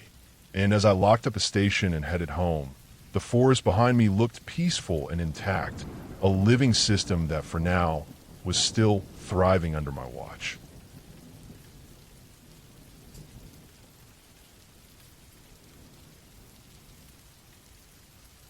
I had started my shift early that morning, before the sun had fully broken over the ridge. The park was quiet then, the way it always was in those first hours, and I liked it that way. The air was crisp, smelling faintly of pine and wet soil. The trails were damp from an overnight drizzle, and the fog was just lifting from the low valleys, giving the world a soft, muted glow. I was assigned to the eastern section of the park that day, a stretch that ran along the side of a small mountain and dipped into the valley below, where a slow creek meandered through wetland marshes. My job for the morning was routine: check the condition of the trails, make sure the signage was still visible, and look out for any potential hazards or wildlife issues. I set off in my truck along the narrow dirt road that led deeper into the park. The tires squelched in the mud, and I could hear the soft crunch of wet leaves under them. I had my map out on the dashboard, marking points I need to inspect. The park had some older logging roads that hadn't been maintained in decades, but they were still passable in a four-wheel drive vehicle if you were careful. That's where I decided to go first. After about 20 minutes, I turned off onto one of those old logging roads. It was narrower, and the trees grew close on either side, their branches forming a sort of tunnel overhead. I could see the morning light peeking through in thin streaks, illuminating patches of moss and ferns on the forest floor. The air smelled richer here, heavier with earth and decaying leaves, and I could hear the occasional drip of water falling from the canopy above. I parked near an old bridge that crossed a small creek and stepped out to check it. The wood was weathered, waterlogged, and slightly soft under my boots, but it held firm. I marked it on my clipboard, noting that it would need some reinforcement soon. From the bridge, I started following a narrow trail that led up the hillside. The trail was faint, more like a deer path than a formal trail, but it eventually widened into an old service path that maintenance crews had used years ago. The hillside was steep, and I took my time, making sure each step was secure. The soil was loose in places, and there were rocks that could easily shift underfoot. Birds called intermittently from the treetops, mostly woodpeckers and the occasional crow. I kept an eye on the slopes above me, because that area was prone to small rock slides after rain. As I walked, I came across signs of wildlife activity. Fresh deer, tracks pressed into the mud, raccoon footprints near a small wet patch, and even the occasional bear claw scratch on a tree. I always kept a careful watch when I noticed these things. Bears were common in the park, especially near the berry patches that lined the streams. And while they generally avoided humans, they could be dangerous if startled or if they felt threatened. I made a mental note to check the berry areas later in the day to see if there were any bear trails close to the main paths. After about an hour of hiking, I reached a small plateau where the trail flattened.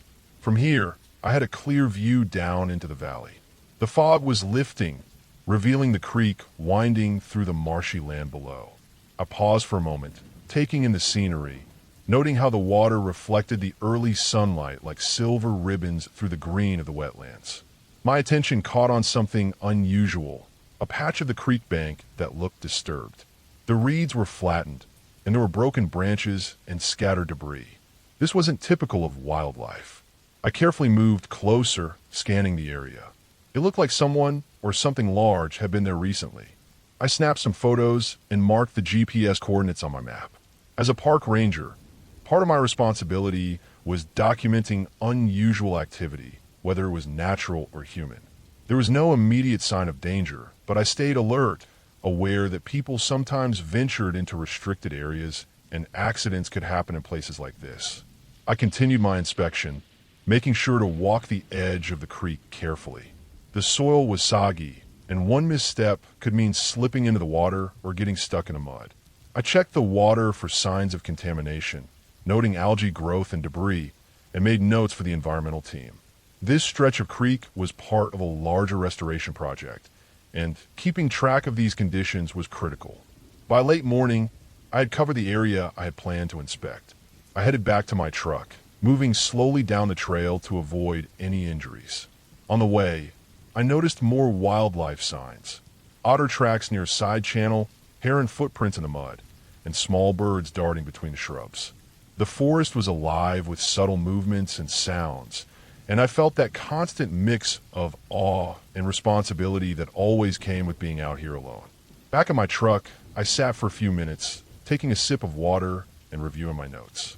The sun was fully over the ridge now, and the mist in the valley had all but disappeared. I knew that later in the afternoon, hikers would start arriving, and it was my job to make sure the trails and signage were safe. The park might seem quiet and beautiful from the outside, but behind that beauty was a lot of work that no visitor would ever see. I felt a quiet satisfaction knowing that I was part of keeping it that way. By the time I finished my paperwork and drove back to the ranger station, the day had fully warmed, and the forest had a different character in the midday light. Everything felt alive yet calm. I filed my reports, noting the disturbed creek bank, the wildlife activity, and the need for minor trail repairs. I checked in with my colleagues about scheduling maintenance on the old bridge. As I locked up my truck at the end of the shift, I looked out over the park from the station's small observation deck. The sun glinted off the creek in the distance, and the trees stretched across the hills like an unbroken sea of green. I felt tired but satisfied, knowing I had covered miles of rough terrain, documented important observations, and contributed to the ongoing care of the park. Being a park ranger was rarely dramatic. Most days were like this: long hours, careful observation, and a steady rhythm of work. But in those moments of quiet observation, walking alone through the forest with the wind in the trees and the creek flowing below, there was a deep sense of fulfillment. I knew that, at the end of the day, the park remained safe, intact, and beautiful for everyone who would come after me. That certainty, that responsibility, was enough to make the long, solitary hours feel worthwhile.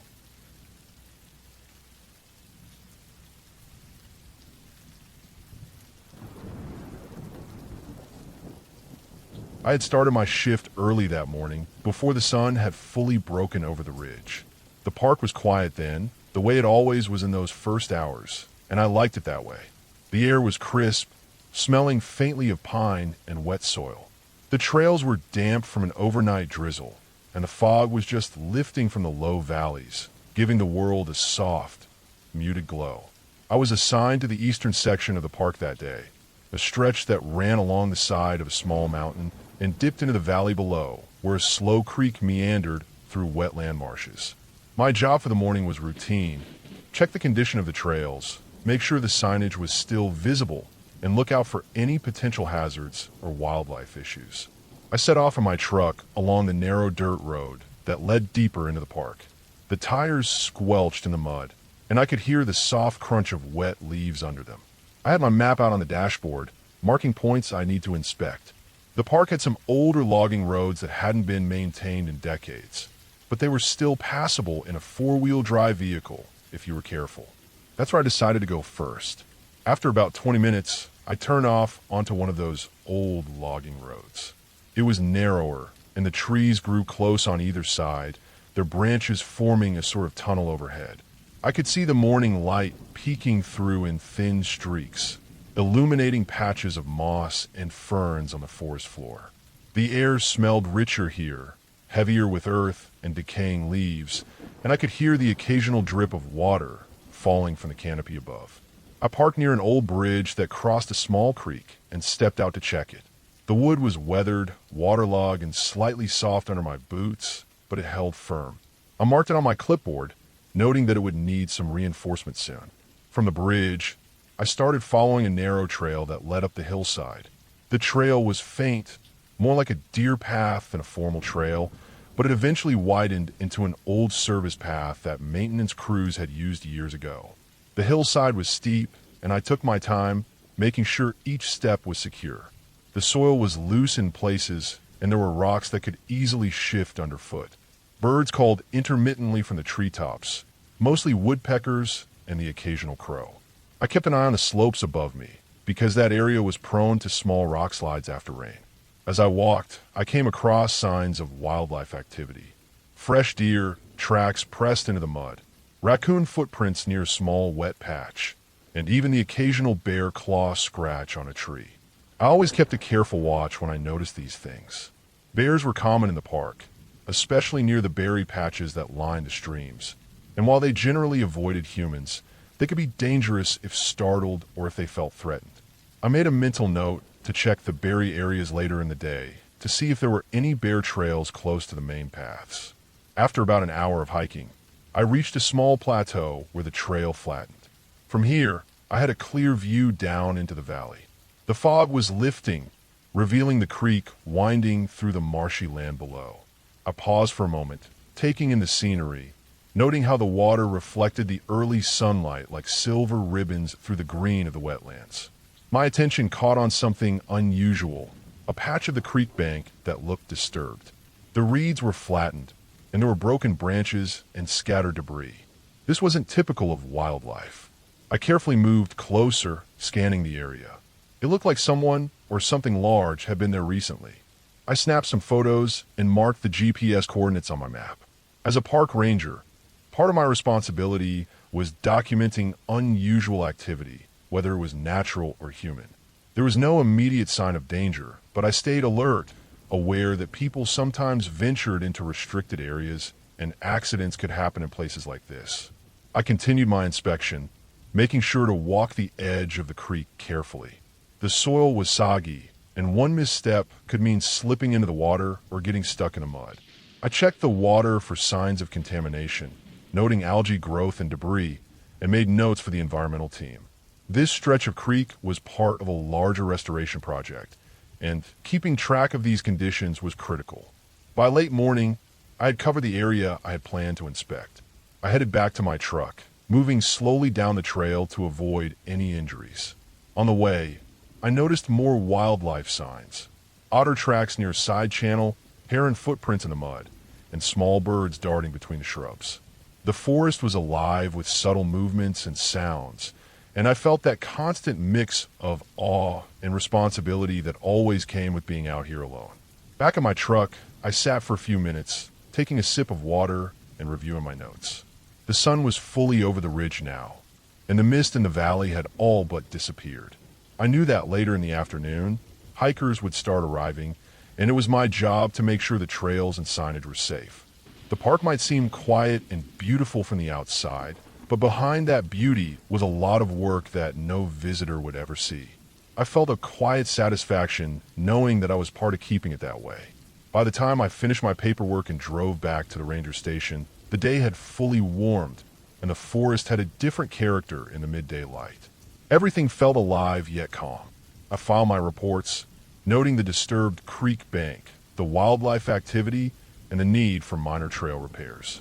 I checked in with my colleagues about scheduling maintenance on the old bridge. As I locked up my truck at the end of the shift, I looked out over the park from the station's small observation deck. The sun glinted off the creek in the distance, and the trees stretched across the hills like an unbroken sea of green. I felt tired but satisfied, knowing I had covered miles of rough terrain, documented important observations, and contributed to the ongoing care of the park. Being a park ranger was rarely dramatic. Most days were like this: long hours, careful observation, and a steady rhythm of work. But in those moments of quiet observation, walking alone through the forest with the wind in the trees and the creek flowing below, there was a deep sense of fulfillment. I knew that, at the end of the day, the park remained safe, intact, and beautiful for everyone who would come after me. That certainty, that responsibility, was enough to make the long, solitary hours feel worthwhile.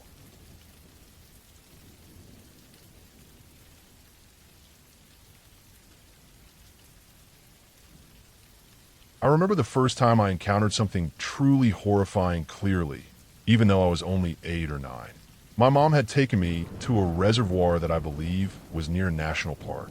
She spent the day making baskets and weaving things out of reeds and other natural materials, while I helped collect whatever she needed. I always liked picking up sticks or rocks, and she made it fun by giving me a nickel for each piece of trash I found. I wandered a little farther from her, along the lake shore, carrying a small bag and one of her baskets to hold the things I found. The air was quiet except for the occasional splash of water and the calls of distant birds. Everything seemed normal at first. Then I saw something lying on the muddy edge of the water that caught my attention. At first, I thought it was a discarded glove. I leaned down to pick it up so I could put it in my bag, thinking about the nickel I would earn. The moment my fingers closed around it, I realized it wasn't a glove. It was a human hand. I froze. My stomach dropped, and a sharp, burning panic ran through me. The skin was pale and waterlogged, bloated from being in the lake, and a few cuts ran along the fingers and wrist. The smell hit me next, a rotten metallic stench that made my eyes water and my mouth go dry. I screamed, a high-pitched, raw sound I couldn't stop, and my hands clutched the hand in shock. My mom came running, panic spreading across her face as she realized what I had. She had to pry my fingers open to get me to drop it. Everything felt unreal, like I was caught in a nightmare I couldn't wake from. We rushed to the closest gas station to use the phone, long before cell phones existed. The police came, retrieved the hand, and I later learned that it had belonged to a teenager who had fallen off a powerboat the night before. His friends had been drinking, and in the chaos, one of them ran over him with a boat. I had unknowingly picked up the part of him that had detached in the water. At the time, someone tried to convince me it was a bare paw, but the image stayed with me. I stopped talking for 2 months and developed a lasting aversion to recently dead things. The incident didn't just scare me, it changed how I saw the world. Death suddenly felt immediate and horrifyingly real, not abstract or distant like adults often make it seem. Years later, in college, I had another terrifying experience, though completely different. I was stressed from a brutal spring semester and decided to go camping in southwestern Colorado, wanting solitude and space away from people. I had a map in my backpack and a goal in mind, a trail leading to a remote area I had read about. As I hiked, I passed through open meadows and small streams, enjoying the quiet and the isolation. Eventually, I started heading back because I could hear a group of hikers approaching from the direction I had come. I didn't want to interact, so I veered off into the thickest part of the forest I could find, weaving between dense pines and scrub. The undergrowth was tangled, and the path became more of a suggestion than an actual trail. I stumbled over roots, ducked under low branches, and tried to keep track of where I had come from, but the woods swallowed any sense of direction. It was there in the darkest patch of trees that I saw it. At first, I thought it might have been a pile of sticks or a rock formation, but as I got closer, my stomach sank. It was an altar of bones, not just a few scattered animal bones, but a carefully arranged structure, table-shaped, with bones from a variety of creatures. Some were large, maybe deer or elk, others small, clearly birds or small mammals. Someone had strung bones together with wire and string, attaching bits of rusted metal, nails, and scraps of cloth in a way that suggested intention, not chaos. The area around it had been cleared, the ground scuffed and packed, and the forest felt suddenly oppressive, silent except for the sound of my own breathing. I froze, unable to take another step forward. The bones were weathered, but recent enough to make me uneasy, and the meticulous arrangement made it clear that this wasn't accidental. I turned slowly, retracing my steps back toward the trail, careful not to make any noise, heart hammering against my ribs. I made it back to my car without incident, but the image followed me the entire drive home. Every time I closed my eyes, I could see the way the bones were stacked, the way the strings held little scraps in place, the way the whole thing felt like someone had left a mark on the forest. I told myself it was probably some strange local ritual or an odd collector, but it didn't make me feel any safer. The fear wasn't about ghosts or monsters. It was the certainty that there were real people in the world capable of creating something so calculated and unsettling. I never camped in that region again, and I started choosing more populated trails when I went hiking. The memory of the altar, like the memory of the hand in the lake, reminded me that the world holds more than what we see on the surface. Both experiences left a lasting impression. The first taught me that death can be abrupt, messy, and horrifying, even in places that feel safe. The second taught me that human imagination can create fear just as tangible as reality, without any supernatural element at all. I still hike and explore, but always with a sense of caution and awareness. I keep a map, a compass, and a phone, and I rarely wander far from other people. These experiences made me hyper-aware of my surroundings, of the fragile line between ordinary life and the disturbing reality that can lurk just beyond the familiar. Even decades later, when I think of that hand or that bone altar, the fear isn't gone, but it has become a sharp reminder of why vigilance and respect for the unknown are important. Life, I realized, is terrifyingly real, and the world doesn't need ghosts to prove it.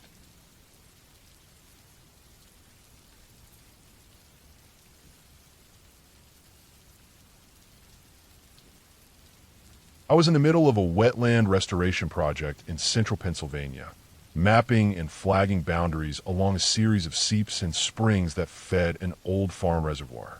The work was tedious but necessary, especially with the state wanting accurate data for the restoration plan. The day had started off like any other, cool with a damp fog clinging to the lowlands, making everything feel heavier, darker than usual. I was alone, trudging through mud, over tangled roots, and across shallow streams that trickled down the slope of the mountain. My boots were soaked through, my pants damp to mid-thigh, and my arms ached from constantly bending to measure, flag, and mark the wetland edges. I followed one particular seep up the hill, trying to locate its source. It was slow going, the slope steep, and the underbrush thick. As I crested a small rise, I came upon something that made me freeze.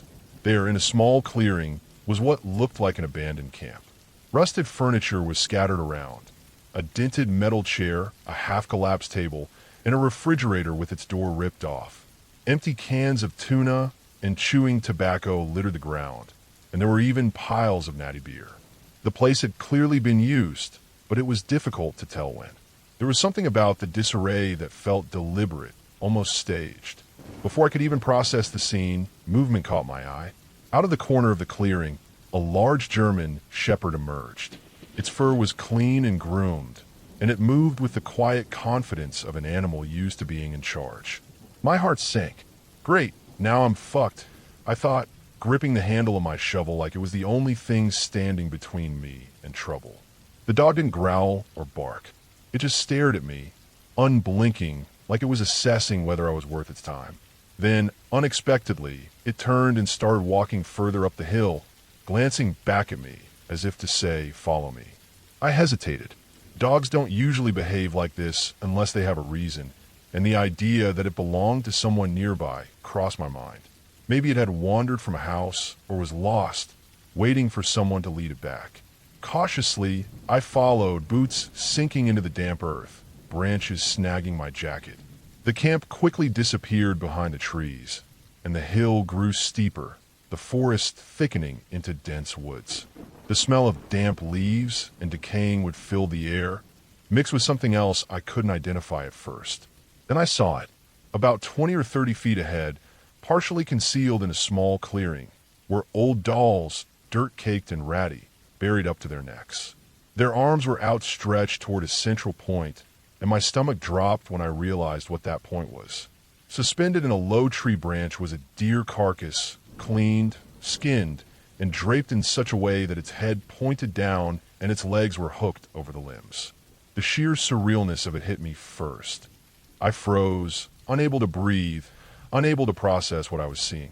The dolls' faces stared blankly at me, some missing eyes, some cracked, some with the faint traces of old dirt and mildew. The German shepherd sat calmly nearby, watching me like it had been expecting this reaction. I didn't wait to figure out why this was here or who had done it. Every instinct screamed at me to leave. My legs felt like lead as I turned on my heel and started the long hike back down to the reservoir. The forest seemed to close in around me, every shadow magnified, every sound amplified.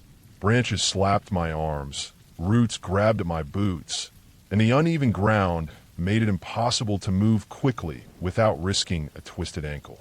The dog followed at a distance for a few minutes, then vanished silently into the trees.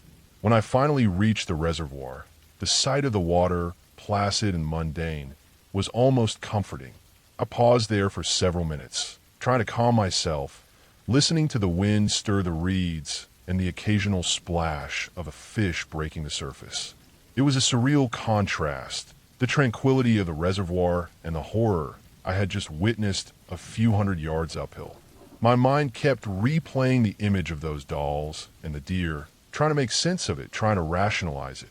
There was no rational explanation that didn't make my skin crawl. By the time I reached my truck, soaked through, exhausted, and still shaking, I made the decision not to report the exact location to anyone. This wasn't about hiding something illegal or immoral. It was about safety. Whoever had set up that scene could be dangerous, and I had no evidence other than what I'd seen. The last thing I wanted was to lead someone else into that clearing. I made sure to log my work in the wetland maps, but left out the area beyond the seeps. There was no way I was going back there. The hike back to the truck took nearly 2 hours, and I was constantly scanning the tree line for any sign of movement. When I finally slid into the driver's seat, I leaned back and let out a long, shuddering breath. The thought of my upcoming wedding kept running through my head, reminding me why I couldn't let fear take over my life. I cleaned myself up as best I could, changed my wet socks, and drove back toward the main road, keeping my eyes glued to the highway rather than the forest. In the days that followed, I couldn't shake the image from my mind, but I buried it deep enough to focus on the restoration work. I avoided the hillside entirely, sticking to areas that were already flagged and surveyed. My coworkers noticed I was quieter than usual, but accepted it as just part of the job stress. Months later, when the restoration was finished, I returned once briefly to check water flow, taking a completely different path, never even glancing at that hill. The place remained a dark, unsettling memory, a reminder that there are corners of the world where people's actions leave traces meant to be disturbing, where nature hides things even the most careful observer cannot anticipate. I finished the season, submitted my maps, and moved on to other projects. I never told anyone the full story, not really. Some things are better left unspoken. I knew I had done my job as a biologist, and that was enough. That clearing, those dolls, that deer, they stayed where they were, a part of the woods I would never return to, and I carry that memory with me as a silent warning. Some places are meant to be left alone.